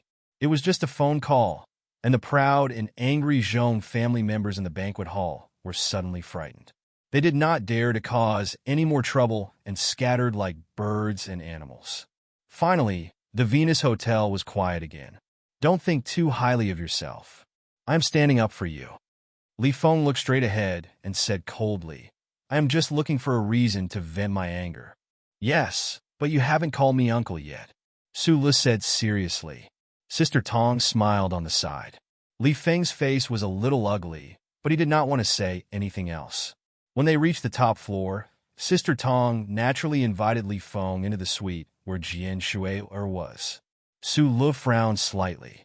He did not want to follow in, but he could not suppress the doubt in his heart and followed behind. Li Feng looked at the purple-haired girl by the window and strode forward. With a clap, he stood at attention and performed a proper military salute. He loudly said, "Commander Li Feng, Lieutenant Colonel Li Feng greets Annie."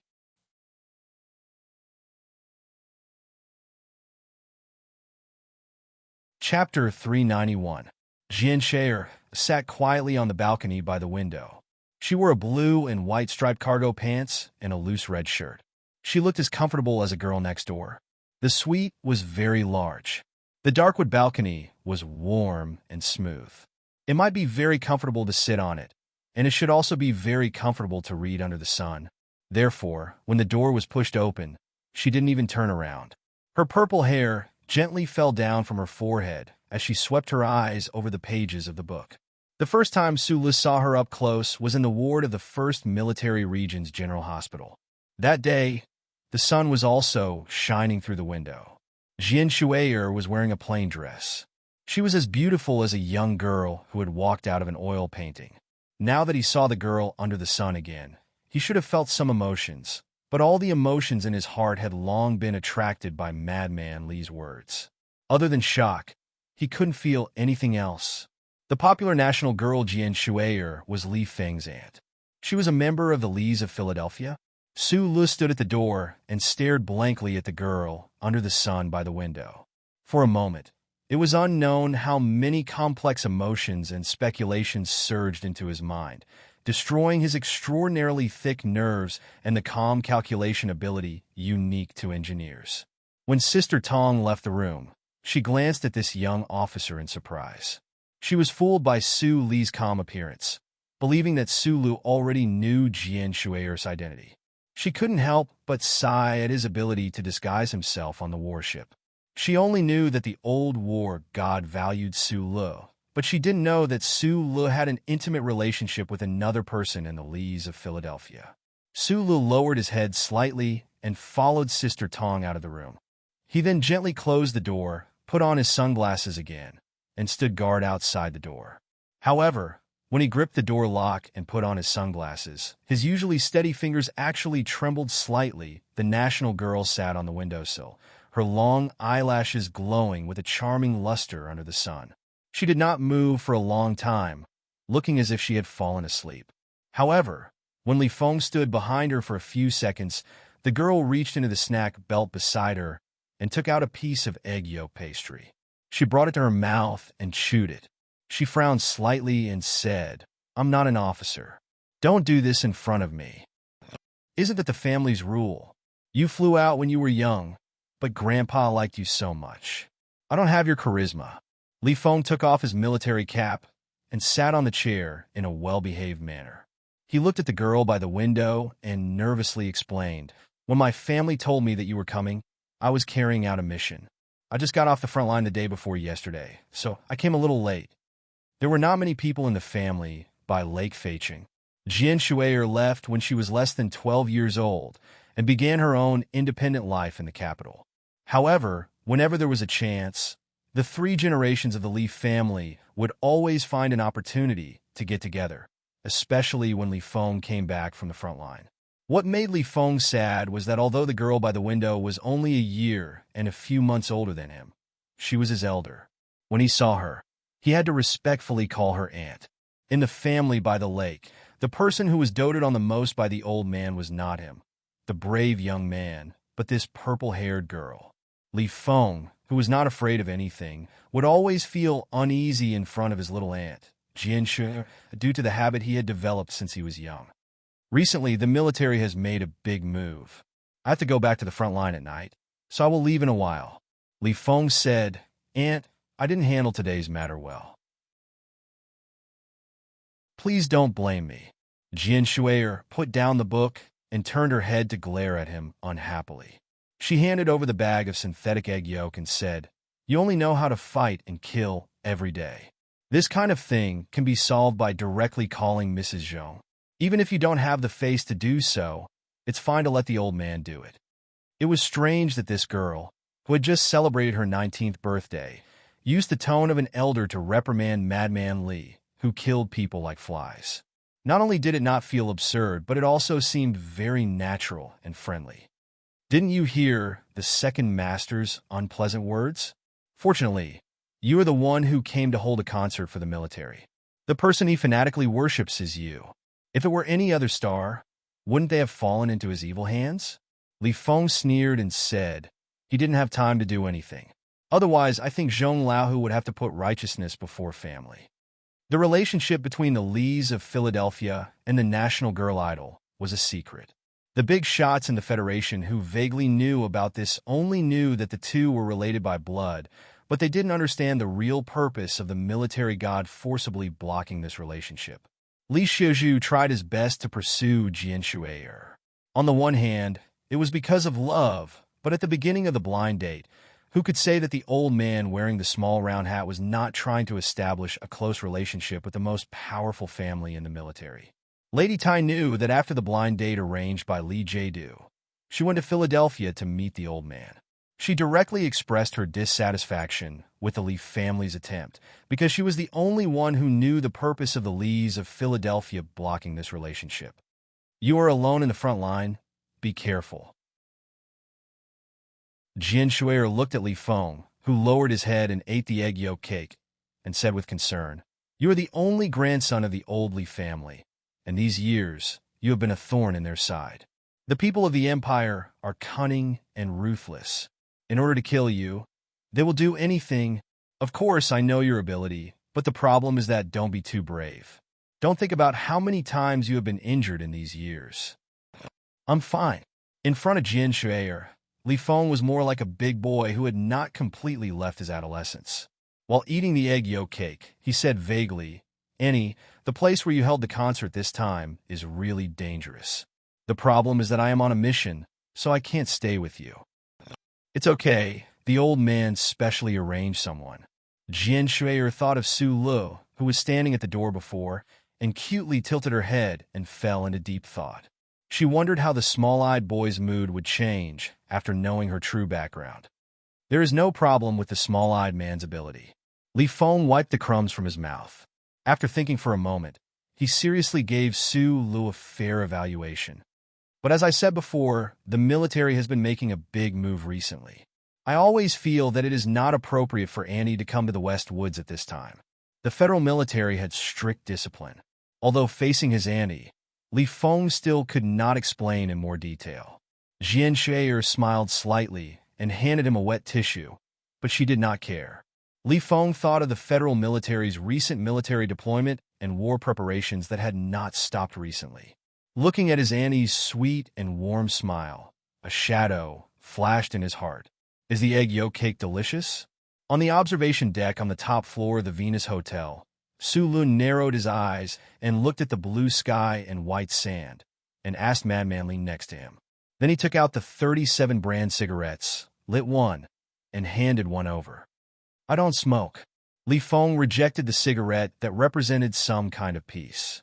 After a slight pause, he said with a trace of emotion, "I don't like to eat egg yolk cake either, but Annie likes to eat it with red wine. When I was young, I snatched it once, and she always thought that I liked to eat it. Now every time she sees me, she wants to give me a few. I have to eat it even if I don't want to. I don't dare to disobey her." For some reason, Su Lu was only 3 years older than Li Feng, but he always felt that his mentality was much older than the other parties.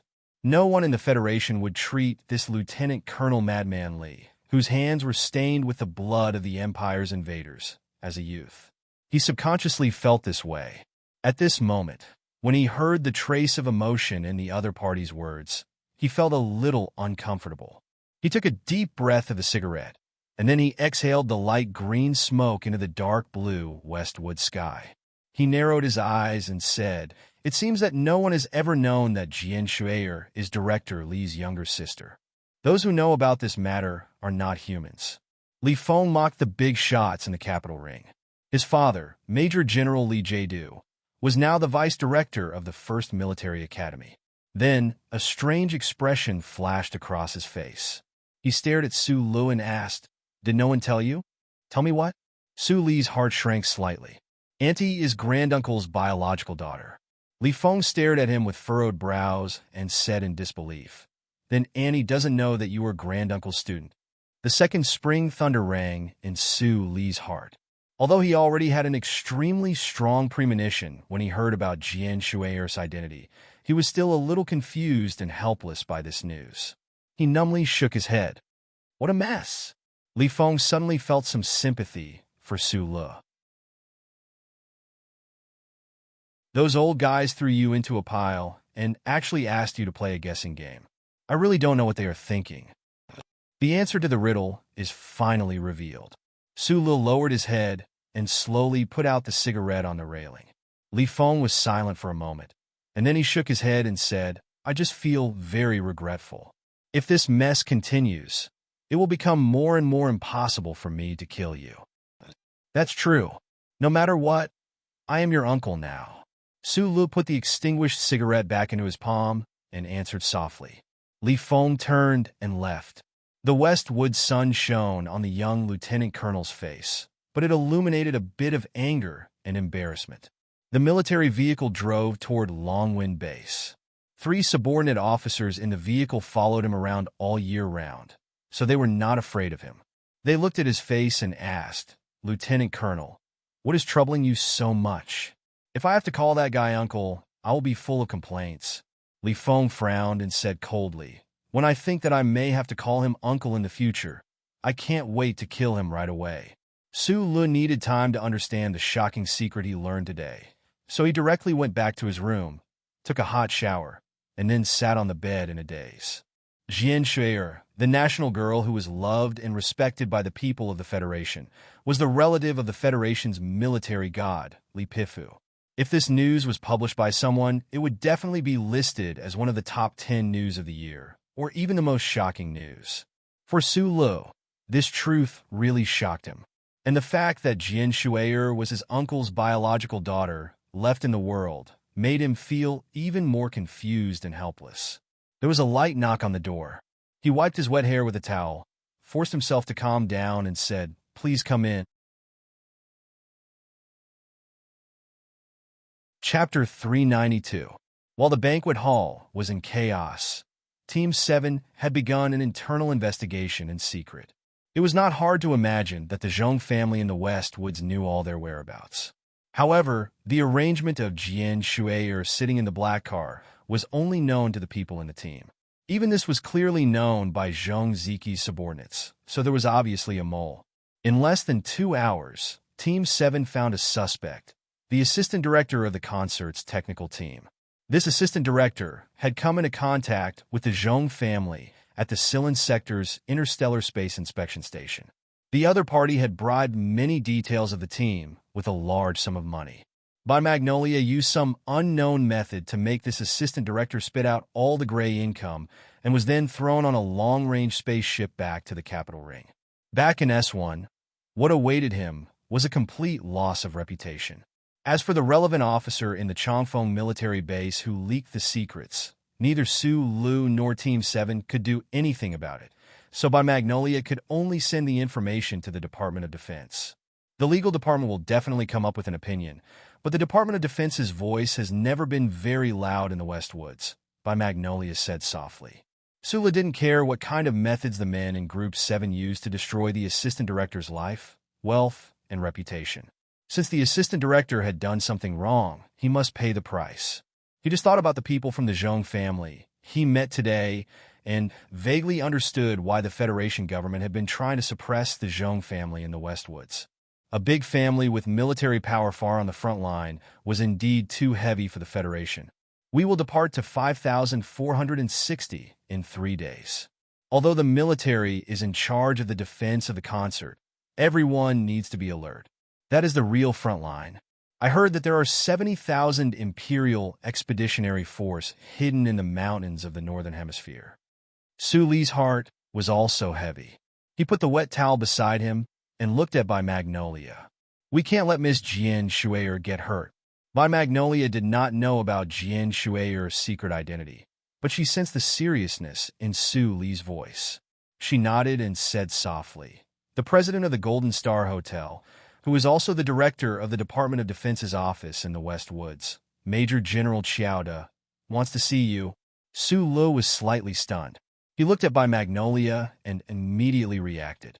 Madman Li had caused such a ruckus at the cocktail party, and everyone in Silin knew of his origins.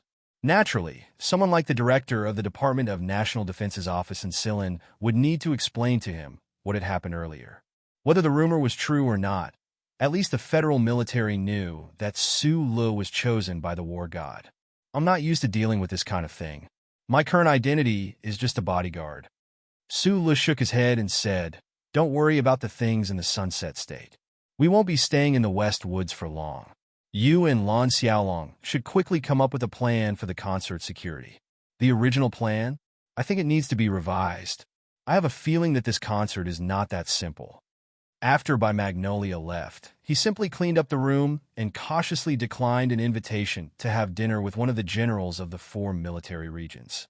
When he thought about how he had become a popular person in the eyes of so many people and how these high-ranking generals had to deliberately win him over or get close to him, he could not help but feel a little strange. Just as he was about to continue to daze in the room and digest the shock of Jian Shui's identity, he heard a report in his earpiece. The national girl suddenly wanted to go swimming. Sulu was slightly stunned. He looked at the bright sunlight outside the window, changed into a thin black summer dress, and walked out of the room. No matter how he felt at the moment, he had to stay by Jian Shui's side and protect her safety. In that sunny afternoon in the hospital, he had once said to himself that he owed Jian Shui a life. So he was willing to take Group 7 and cross the Milky Way to the West Woods to protect her personal safety. And from this moment on, he would no longer think about how many lives he owed her. Instead, he would use all his strength to make sure that the purple-haired girl would not suffer any harm. Because she was the uncle's only child. Standing in the quiet corridor and stepping on the soft carpet, he looked at the dark wooden door through the light of the hotel's elegant wall lamps. His eyes narrowed. At this time, should he knock on the door and enter, tell the young girl about the history of the Donglin Revolution, and then cry in her arms and play the show of recognizing her as his relative? Or should he pretend that he didn't know anything and wait to see what tricks the old man was playing? The door was pushed open, and Jian Shui'er, wearing a white bathrobe and accompanied by Sister Tong, walked out. She looked at Su Lu with a sweet smile and said, "Sorry to trouble you." The girl wore a dark, wide-brimmed hat that hid all her purple hair. Large sunglasses covered 2/3 of her delicate face, revealing only the tip of her nose and red and lovely lips. Her bare feet shyly peeked out from under the bathrobe, like a delicate and lovely white flower that had just bloomed. Su Lu was half a head taller than her, so he naturally lowered his eyes. Through the sunglasses, he saw a touch of white on the girl's bathrobe neck. He suppressed the confusion in his heart and answered softly, "I'm not afraid of trouble." The main administrative planet of the West Woods region was usually called the West Woods Planet. The development of this planet was tens of thousands of years later than the capital ring. From the beginning, it used clean energy. People extracted hydrogen energy from seawater and used geothermal energy efficiently. Coupled with the huge network of wind generators on the northern plateau, it completely met the basic energy needs of the West Woods. It did not experience heavy energy pollution in the early days and did not pay a terrible environmental price like the crystal mine development in the Donglin region. Therefore, the West Woods planet had the most famous blue sea and blue sky in the entire Federation. The curved silver beach in the Sunset State was the most beautiful and most pleasant place among the blue sea and blue sky. As the property of the Federation's military, the Venus Hotel undoubtedly occupied the best spot in Silver Beach. Furthermore, an isolated area was set up for the hotel's most distinguished guests. In the past, only officers with at least the rank of Major General could enjoy the white sea and white sand that even the tycoons could not monopolize. However, the national idol's appeal in the Federation was unparalleled. This time, her comeback concert was held in front of the West Woods frontline soldiers. So naturally, the treatment was different. Because of the previous incident, everyone in the Department of Defense in the West Woods knew who the national idol's security director was. Naturally, they opened the door wide and vacated the beautiful Bay Beach, forbidding anyone from entering. Countless waves of blue water of different shades moistened the eyes. In the distance, there were white seagulls flying up and down between a few light clouds, stirring up a few lively waves on the calm sea. Jian Shi did not throw away her white bathrobe and rush to the calm sea with a bell-like laughter like she was in the movies. She just sat quietly on the beach chair, hugging her arms tightly as if she was afraid of the cold, and slightly narrowed her eyes with a hint of sultry beauty. Sister Tong stood in the shadow of a palm tree in the distance, and Su Le stood in the shadow of an umbrella. He wore sunglasses and a black summer suit, looking ahead with an expressionless face. But because of this situation, he remembered a certain conversation with Tai Ziwan 2 years ago at the beach. You can't pretend to be a bodyguard just by wearing sunglasses and standing there expressionlessly with your hands behind your back. Jian Shuier turned to look at him and couldn't help but laugh out loud. I also wear sunglasses. I don't think I'm a bodyguard. Su Li's cheeks were slightly hot, not because he was being teased by the girl, but because he didn't expect Jian Shuiyer's laughter to be so clear and bright. She didn't have the restraint of a superstar at all. What's more, the black summer suit you're wearing is Givenchy's new design. To be precise, it's something that the master left for next year. How much does it cost? Jian Shuier looked at him with a smile. Even the most powerful bodyguard in the Federation can't afford such expensive clothes. So, no matter how you hide it, your small eyes, expensive clothes, and silly smile will all betray your true identity. Most of Su Li's current clothes were bought by Tai Ziwan and Li Xiaodong, who pitted him for not knowing about the world and sent him to his apartment. Some of them were bought by Secretary Bai, who didn't know about the material of these brands. Naturally, he didn't know that this seemingly ordinary black summer dress was expensive enough to expose his identity. I heard that you don't know much about so-called fashion, Su Le said with a smile. My real name is Jian Muzi. Without any warning, Jian Shuier took off her large sunglasses. The sea breeze caressed the girl's beautiful face and her delicate cheeks. She looked at Su Le and said with a smile, I didn't want to lie to you that night. My parents are indeed long dead. I don't even know who they are. Muzi is Li. I was brought back to the Li family by the old man, so I'm called Jian Muzi. She smiled and added, the old man is the old man you were talking about. Su Le was silent. The sunglasses reflected the clear blue sky and white sand. Jian Shuier narrowed her eyes. She didn't know what he was thinking. She said softly, I hope my story won't shock you too much. Su Le slowly took off his sunglasses and looked at the girl in the chair with a smile. He vaguely understood why. When he rarely saw her, other than the joy of seeing his dream idol, he also felt a sense of familial closeness. It was because of the blood flowing in her body. I also want to tell you a story. I hope you won't be too surprised. What story? Jian Shuier asked curiously. A story about your father. Jian Shuier gradually opened her eyes. Her long eyelashes fluttered softly in the sea breeze. Your father was my teacher. I grew up with him in Donglin. Su Li's eyes gradually narrowed. His thoughts returned to a long time ago. That decaying planet, that shabby repair shop, that mine full of stray cats, those raging bulls, that uncle with a backpack full of repair tools. I've been writing too much for the past few days. Apart from Christmas Eve, I've always been writing at 3. Silly Cat is unprecedentedly diligent. I'm not complaining about being tired, nor am I complaining because I'm really not tired at all. It's not hard at all. I've already thought of the plot. It's just that I'm a little tired of writing. It's like eating too much fat every day and wanting to vomit. I'm not pregnant, so don't worry. Last time, I promised to write at 3 chapters every 8 days. Now, I've only completed 6. Before the end of this month, I'll definitely write at 3 chapters every 8 days. Tonight, I'll clean up the outline and plot a little more. Then, I'll clear my head and chase away all the greasy words.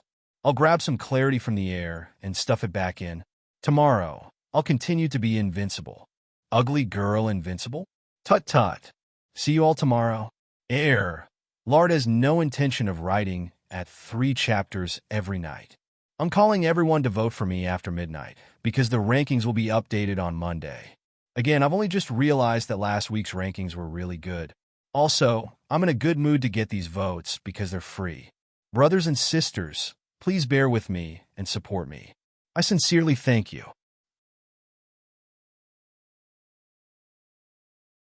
Chapter 393. Su Lu originally wanted to say that he grew up with the uncle, but who would have thought that it would turn into such an awkward narrative? On the warship, he had once told his story to Jin Shuier while drinking red wine. However, he wasn't someone who was good at telling stories, especially since the story he was going to tell today was related to Jian Shui. He was deeply immersed in his own life and memories. So when he looked at the shocked, beautiful girl in the chair and saw her tightly clutching the edge of her bathrobe, he couldn't help but feel uneasy. How did the story begin?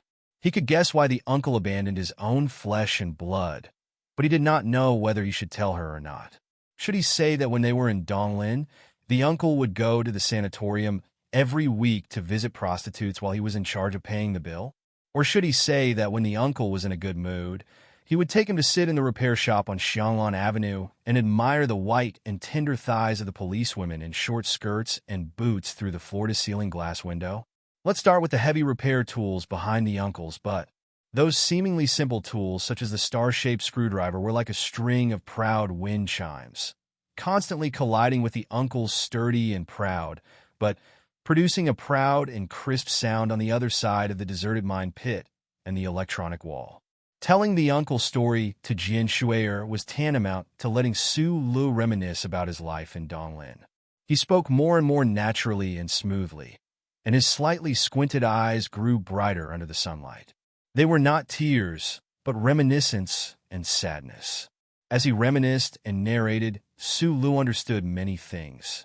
Why would the indifferent Uncle Feng Yu, who appeared to have experienced many vicissitudes of life, be so fanatical and obsessed with a national girl like the most ordinary people? Why would he hold a bottle of red wine every day and stare at the Federation's Channel 23 just to watch that TV series? That was because he had left his own flesh and blood and could not let his daughter grow up by his side. He could only silently pay attention to the little girl on the Capitol ring in this way, using it as a form of comfort and spiritual sustenance. This kind of spiritual sustenance was extremely important to Feng Yu, so much so that after the Hushi Region Radio Management Committee temporarily stopped broadcasting Channel 23, the purple-haired girl's face disappeared from the TV screen. The uncle angrily ordered him to incite the orphan gang on Clock Tower Street to demonstrate. As one of the most wanted criminals in the Federation, this kind of action was obviously not in line with his cautious style as he moved through the glory of the charter. But it was in line with the anger of a father. The sea breeze blew gently, but it could not blow away the dry heat and stifling atmosphere under the parasol. During Su Li's narration, Jian Shui listened in silence. After the initial shock, her expression returned to that of a young girl's tranquility, as if the person Su Lu was describing had nothing to do with her. She didn't even ask any questions. "Uncle, he had his own reasons for leaving you." Su Lu rubbed the frame of his sunglasses. He felt a little sad because of the girl's unusual silence. After some thought, he said in a low voice, "He has always been wanted by the Federation, so he couldn't have been with you as you grew up.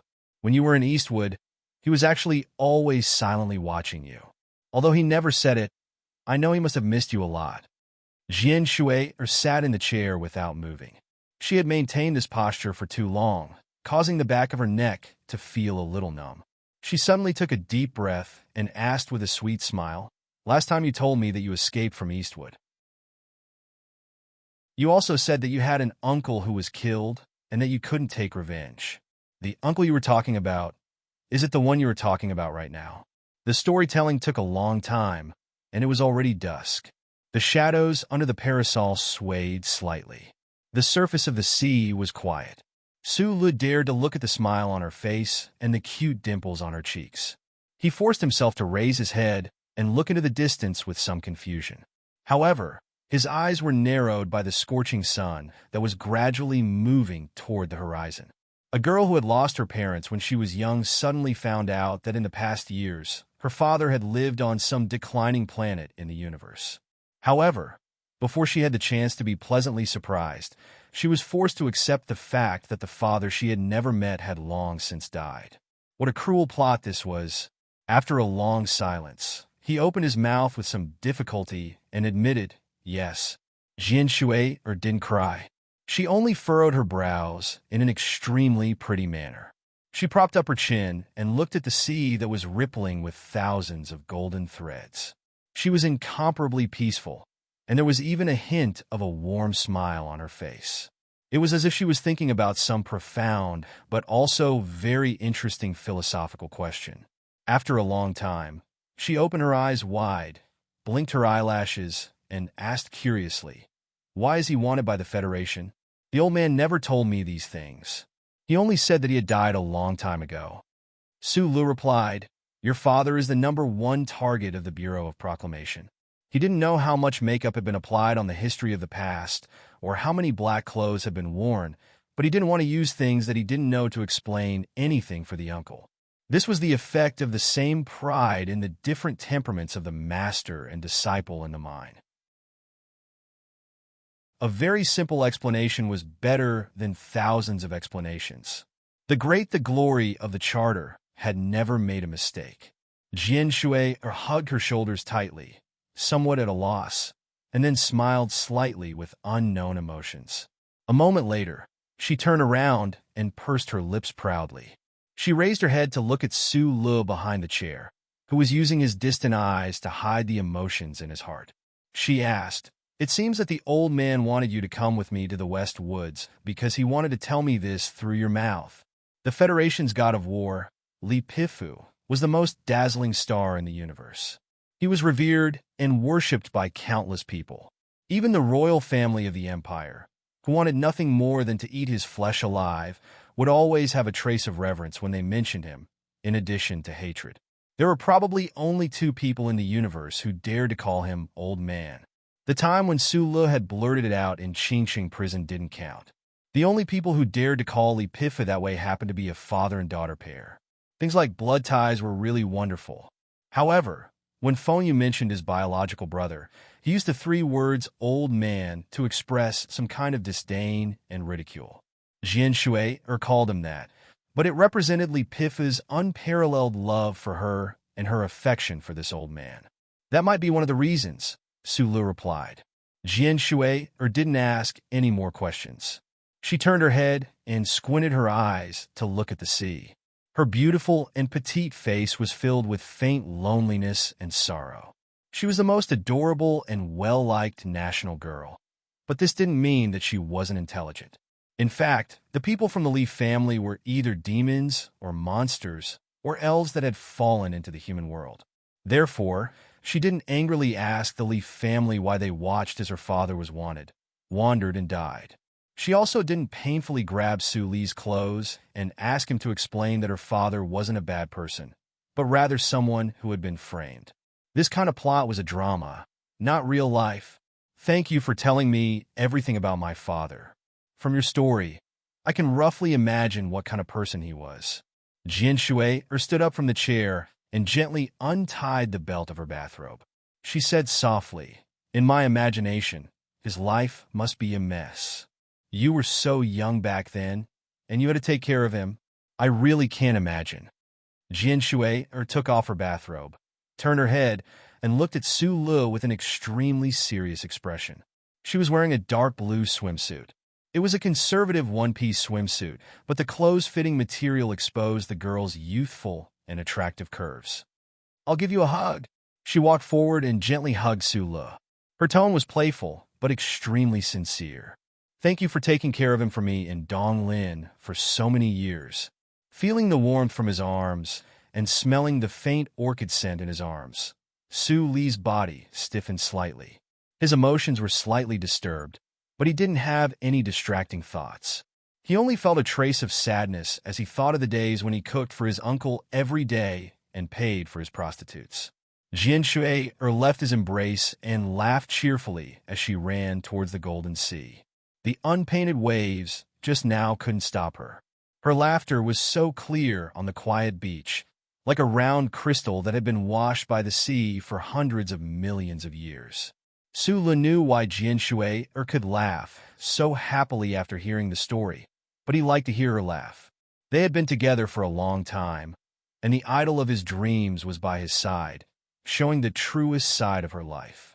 The girl's optimistic, cute, simple, and straightforward personality was like a magnet, deeply attracting him. Telling a girl the story of her dead father was a very difficult job. Coupled with the sincere hug from Jian Shui earlier, Su Lu felt a little hot and tired. He unbuttoned his black summer clothes and sat on the chair. He opened a bottle of water and slowly drank from it, but his gaze was always cautiously on the beach. Jian Shui-er, who was wearing a dark blue swimsuit, had already plunged into the sea like a nimble fish. At this time, the sea was like a piece of raw ore. The surface of the sea was strands of gold, but under the surface was a peaceful and soft blue. The young girl moved stealthily in the sea of blue. Her purple hair had long been swept up by the ripples of the water. She looked like an elf wearing a princess crown woven from water plants. Her slender legs were extremely tight, and from time to time, they would bounce, shining a fresh and attractive white in the sea of blue, like a naughty mermaid's tail. She was very good at swimming, and her movements were extremely natural as she moved stealthily in the sea. Sometimes she would dive into the white water at the bottom of the sea to pick up a shell, and sometimes she would reach into the quiet sea to touch the bold thorn fish. The blue was peaceful, and there was no worldly matter, no noise, that would disturb her heart and her emotions. She laughed silently in the dark blue sea. Her incomparably beautiful face carried undisguised happiness. However, small droplets of water slipped out of her eyes from time to time and slowly rose to the surface of the sea. Under the illumination of the twilight that penetrated the sea, they were like pearls that kept pouring out. In ancient fairy tales, the tears of a mermaid could not be seen because they mixed with the sea water when they flowed out. However, the tears that flowed out of her smile were so clear in this blue sea. Chapter 394. Ever since the story at the seaside, the relationship between Su Lu and Jian Shui had changed imperceptibly. The awkwardness that hadn't been completely eliminated at the red wine night had long been blown away by the sea breeze. The innate closeness between the two gradually became a kind of reality. Because of the dead middle-aged man, they had a sense of family. There was no need to talk about the subtle feelings between a young man and a young woman. Su Lun naturally regarded the former idol of his dreams as a sister who needed to be protected and loved the most. In the corner of the luxurious penthouse suite, there was a private space of about 80 square meters. The colorful optical fibers in the glass interlayer formed an abstract and incomprehensible picture, making the people sitting in the living room completely unable to see the content inside. Su Lu, Jian Shui shouted from behind the colorful picture glass wall. Are you coming with me to the press conference in the afternoon? Yes, Su Lu replied. Can you help me take a look at my outfit? Jian Shui poked her head out from behind the glass wall and waved at him with a giggle. Didn't you say that I have no taste last time? Su Lu scratched his head and walked over obediently. Looking behind the glass wall at the national girl, who was looking left and right in front of the mirror, he thought that there were several designers and stylists in the performance team. How could he see anything? Standing in the living room, Sister Tong, who was confirming the itinerary, slowly put down the phone in her hand, and a strange expression appeared on her face. Behind her stood two female assistants who had been with Jian Shui for 6 years. Their expressions were extremely dull. Thinking of the night on the warship and the bits and pieces of the past 2 days, their hearts couldn't help but beat faster. After swimming at the seaside, Sister Tong keenly noticed that the relationship between the Miss and Su Lu had undergone some subtle changes. It was not necessarily in terms of feelings, but it was unusually shocking. When Jian Shui went to the capital alone to shoot a TV series at the age of 12, she was sent by the Ministry of Defense to protect her. This was the first time she saw the Miss treat a member of the opposite sex so unguarded. In the past 2 days, although Jian Shui and Su Lu did not have many opportunities to be alone together, the details of their actions and the strangeness in their tone were still noticed by many people in the team, such as at this very moment. Jian Shui looked at Su Lu in the mirror and couldn't help but squint her eyes and laugh at him. Why are you blushing? The outfit she had prepared today was a scarlet female imitation vest paired with a knee-length plain short skirt. The skirt was decorated with complicated three-dimensional embroidery, which completely changed the style of the outfit. It was just that it looked a little redundant, but what was amazing was that when this purple-haired girl wore it, the redundancy actually became a big piece of beauty. The problem was that at this time, she was holding the top with one finger and did not put it on. Her upper body was only wearing an emerald green tube top. This conservative tube top couldn't be considered underwear, as the places that should be covered were all covered. However, the soft material of the garment clearly reflected the soft curves of the young girl's chest, especially the naked, fragrant shoulders and the slim waist, which revealed a delicate and youthful sexiness. Sula had an awkward expression and put on his sunglasses indoors. Although the relationship between him and this superstar was very close, she was still his dream lover. Suddenly seeing such a beautiful scene, his heart would always beat a little strangely, but he didn't expect that he would blush. "Don't peep with your sunglasses. Be careful that I will sue you in court. You know, the Children's Rights Protection Fund didn't even win a lawsuit against me." After experiencing a scene similar to a reunion, Jin Shui didn't mind showing the loveliness that she usually only showed in front of the people closest to her in front of Su Le. She often smiled and stuck out her tongue to act cute. It was probably because Su Le was the student of the father that she had never met before. This deepened the sense of closeness and trust that originally existed. Today, Su Le naturally knew the truth of the lawsuit that shocked the entire Federation. Jian Shuier hid her identity and went to the capital alone to enter the Federation television station. The elders of the Feiqing family didn't know how to be angry, but this girl cast a clear and stubborn temperament from then on. Her family had no way to deal with her, so they thought of pushing the Children's Fund behind the scenes to sue the Federation television station. With the military as the background, the Children's Fund naturally fought the lawsuit heroically. In the end, even senior officials in the president's residence were sued by them. However, in the end, it was Justice Hiying who declared that Jian Shuier could choose her own life, and the old man in Feiqing had no choice but to accept this point. The general public of the Federation only knew that Jian Shuier won the lawsuit, but they didn't know that she won the invincible Federation army god. It was like countless burning suns. Su Li's eyes squinted under the constant flashes of the photographers. He squinted extremely hard as he thought to himself. Behind the photographers was the press conference hall of the Venus Hotel. Today, the publicity officials of the West Woods Frontline Military Command and the guests who came from afar would jointly hold a press conference about the victory concert. The military sent Major General Chun, who was in charge of publicity matters in the 4th Military Region, to express its absolute importance. As for the performance team, as the only protagonist, Jian Shuier, the national girl, naturally had to be present in person. Thinking of this press conference outside of the itinerary, Su Le felt a little strange. The storm 3 days ago could have been settled with a phone call, but under the joint performance of Zhong Erling and Madman Li, it became a story that shocked the entire upper class of the West Woods. In this case, Jian Shuiyer's itinerary could no longer be kept secret from the public. After an emergency discussion, the military decided to release the specific details of the concert in advance and create momentum. After all, this was a victory concert intended to inspire the morale of the entire Federation and to promote the war with the Empire. It couldn't be held quietly. In the flashes, Jian Shuier walked along the corridor and waved to the reporters, which caused a frenzy. It had been more than a year since she left the Federation stage, and not a single media outlet had been able to dig up any information about her. Many of her fanatical admirers even thought that this national girl might quit the entertainment industry. They were so sad that they couldn't help themselves. Who would have thought that she would suddenly appear in the West Woods and announce that she would be holding a comeback concert soon? Of course, it attracted the attention of countless news reporters. Naturally, the reporters from the Capitol Ring couldn't make it.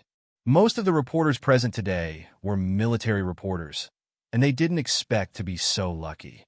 It should be known that the name of the national girl represented ratings and news effect, whether it was the long-lasting lawsuit, the 2 concerts that were accompanied by explosions, or her every appearance.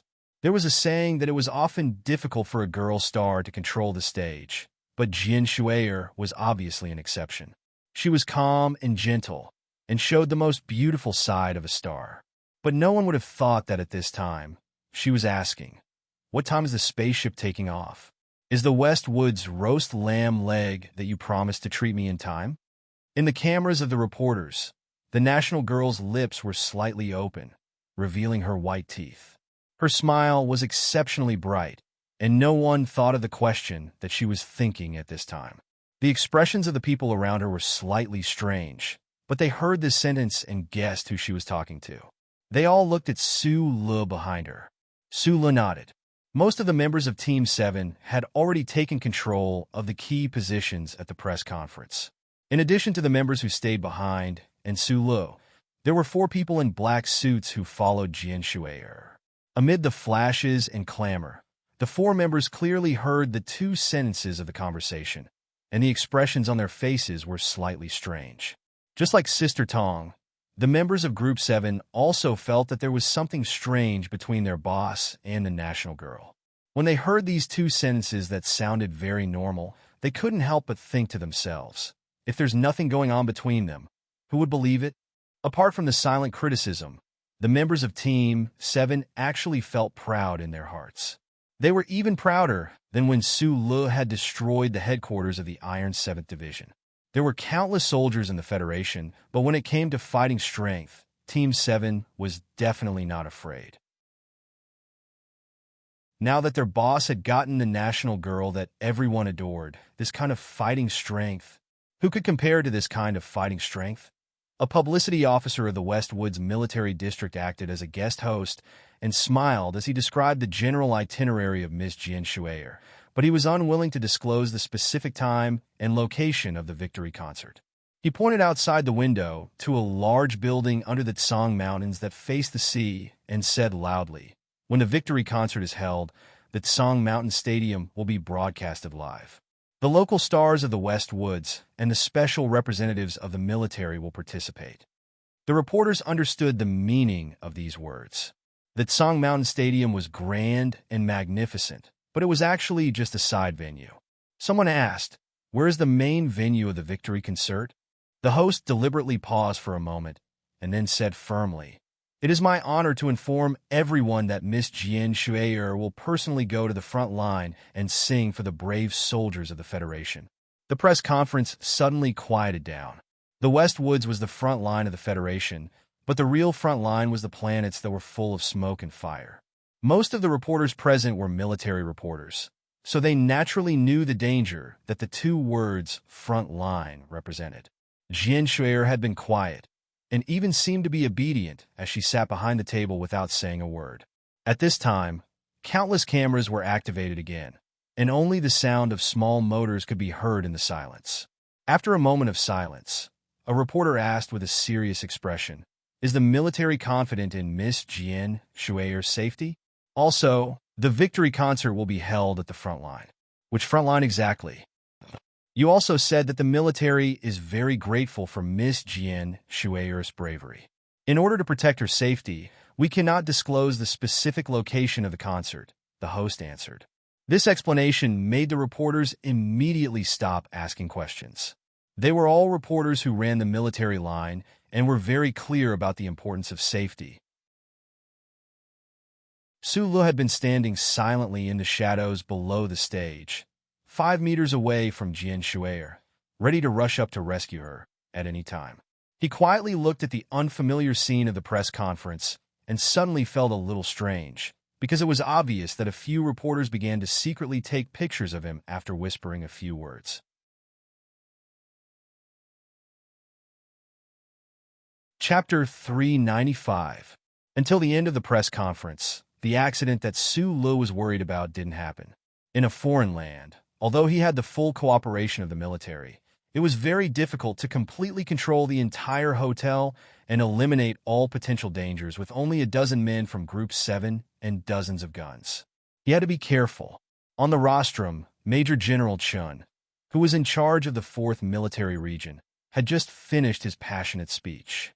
His words were full of passion and provocation, and even the veteran military reporters were encouraged to rush to the front line immediately to see how the Federal Army would sweep away the remnants of the Imperial Expeditionary Army that were holed up on the peripheral planets like the autumn wind sweeping away the fallen leaves. Then Jian Shuier expressed her feelings after coming to the West Woods. At this time, even she noticed that some reporters under the stage seemed to be secretly taking photos of Su Lu, and more people were taking photos. Su Lu wore sunglasses and let the reporters take photos with a blank face, but he had a lot of doubts in his mind. What happened? However, as the head of security, he couldn't leave Jian Shuier aside in this kind of complicated situation. During the question and answer session before the end of the press conference, the reporters of the Federation, who had always been protective of Jian Shuier, finally bravely broke the past convention and pointed to Su Lu in the corner and asked, "Miss Jian Shuier, please forgive us for being presumptuous, but we really want to know, this gentleman, what is your relationship with you?" Even if Su Lu was a thick-skinned person, he still couldn't help but be shocked when he suddenly became the target of thousands of people's accusations. Major General Chun on the rostrum frowned and wondered if these reporters actually knew the true identity of Lieutenant Colonel Su Lu. The reporters who didn't know the inside story were curious about the question of their colleague, and the members of the performance team and the security team were curious about their curiosity. Only the reporters who had just received the news were really curious about Jian Shuiyer's answer.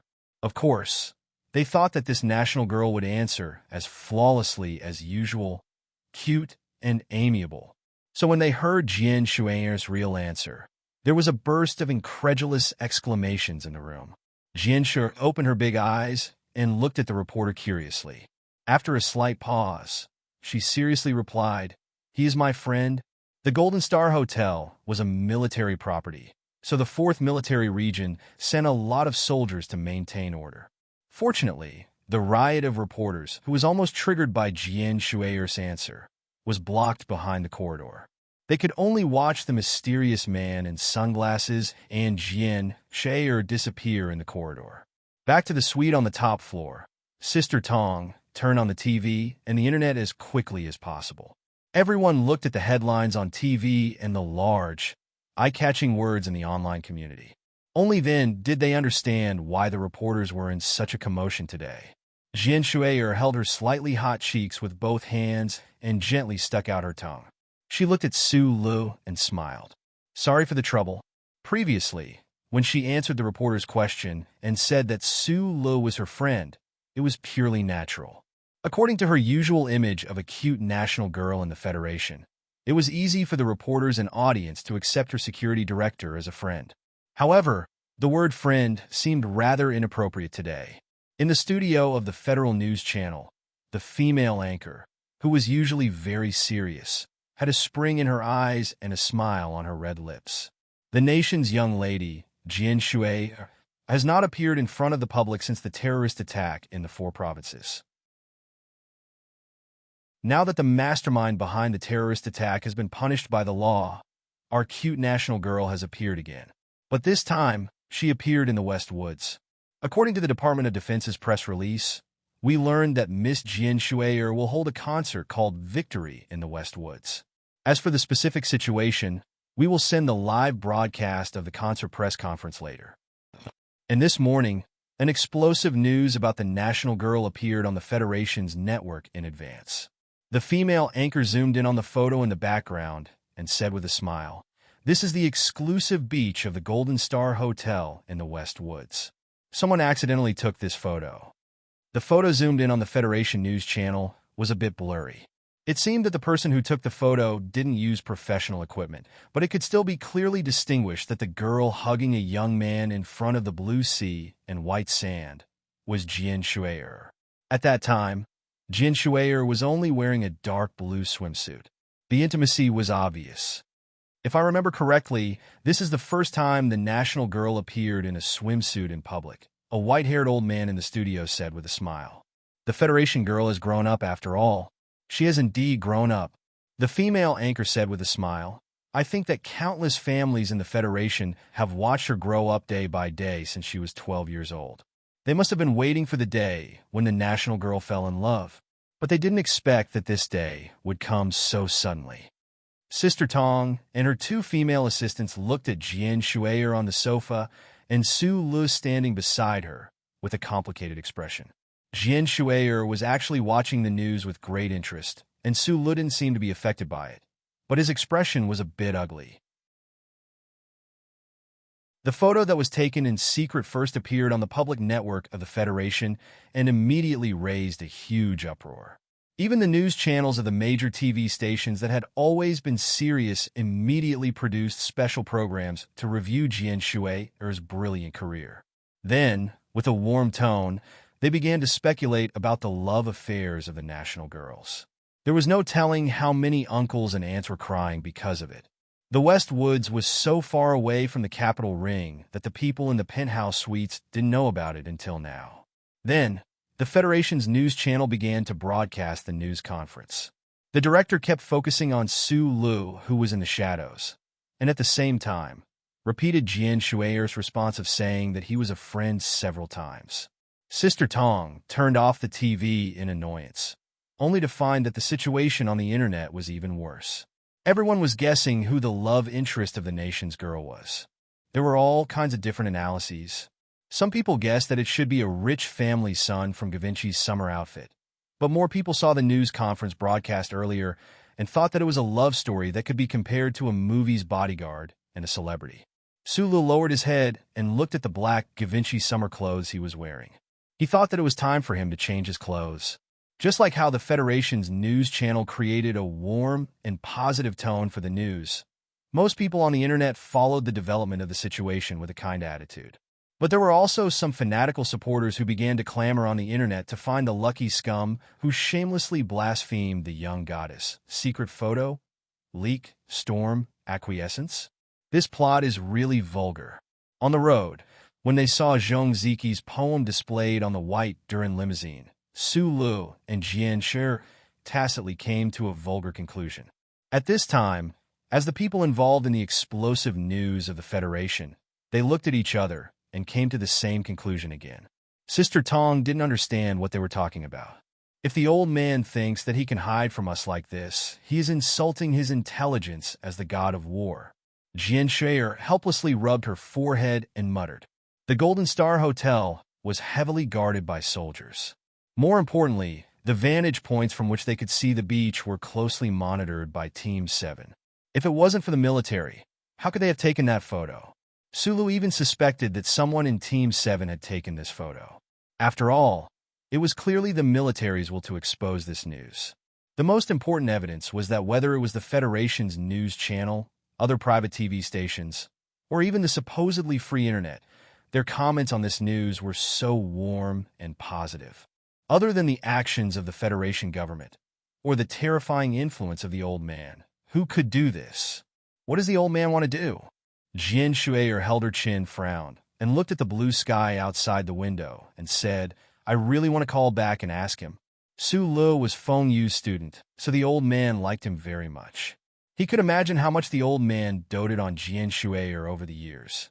Maybe he was also worried about Jian Shui's life. But, after all, he was the Federation's god of war. Why would he personally care about such a small matter? The outside of the Golden Star Hotel was full of cameras. Of course, they were standard equipment for news reporters. Although this was a military property and the security was tight, the other party used the freedom of the press as an excuse, so the Westwood's military couldn't drive all these reporters away. Under such circumstances, the promised barbecued lamb leg for supper naturally fell through. At 11 o'clock that night, the motorcade that had been on standby drove out of the hotel's underground parking lot one by one and drove to the Chongfeng military base again. However, this news couldn't be stopped. At the entrance of the hotel, countless cameras surrounded Jian Shui and Su Lu behind her. These reporters from major news media in the West Woods were basically running the military line, while the cultural reporters of the capital ring were still trying to find the identity of the man who hugged Jian Shui. These military reporters who had a natural advantage had already keenly found another breaking point. Several microphones were handed in front of Su Lu and almost knocked his sunglasses off. He and the members of Group 7 firmly protected Jian Shui in the middle of the group, but they forgot that they were also half a news person now, so they couldn't help but feel a little embarrassed. Are you Lieutenant Colonel Su Lu? No comment. Su Lu somewhat awkwardly answered according to Sister Tong's instructions, but he was shocked that the reporters recognized him. The eyes behind the sunglasses gradually narrowed. He vaguely caught the real intention of the federal military and the old man to create this news. What did the current Federation need the most? You're tuning in to the Romance Rendezvous YouTube channel. We're so grateful for your support, and don't forget to subscribe to join us on this incredible journey through captivating stories. Your generosity through donations truly makes a world of difference, as it's the primary source of revenue that allows me to expand and enhance this channel for you. Thank you from the bottom of my heart for being a part of this adventure.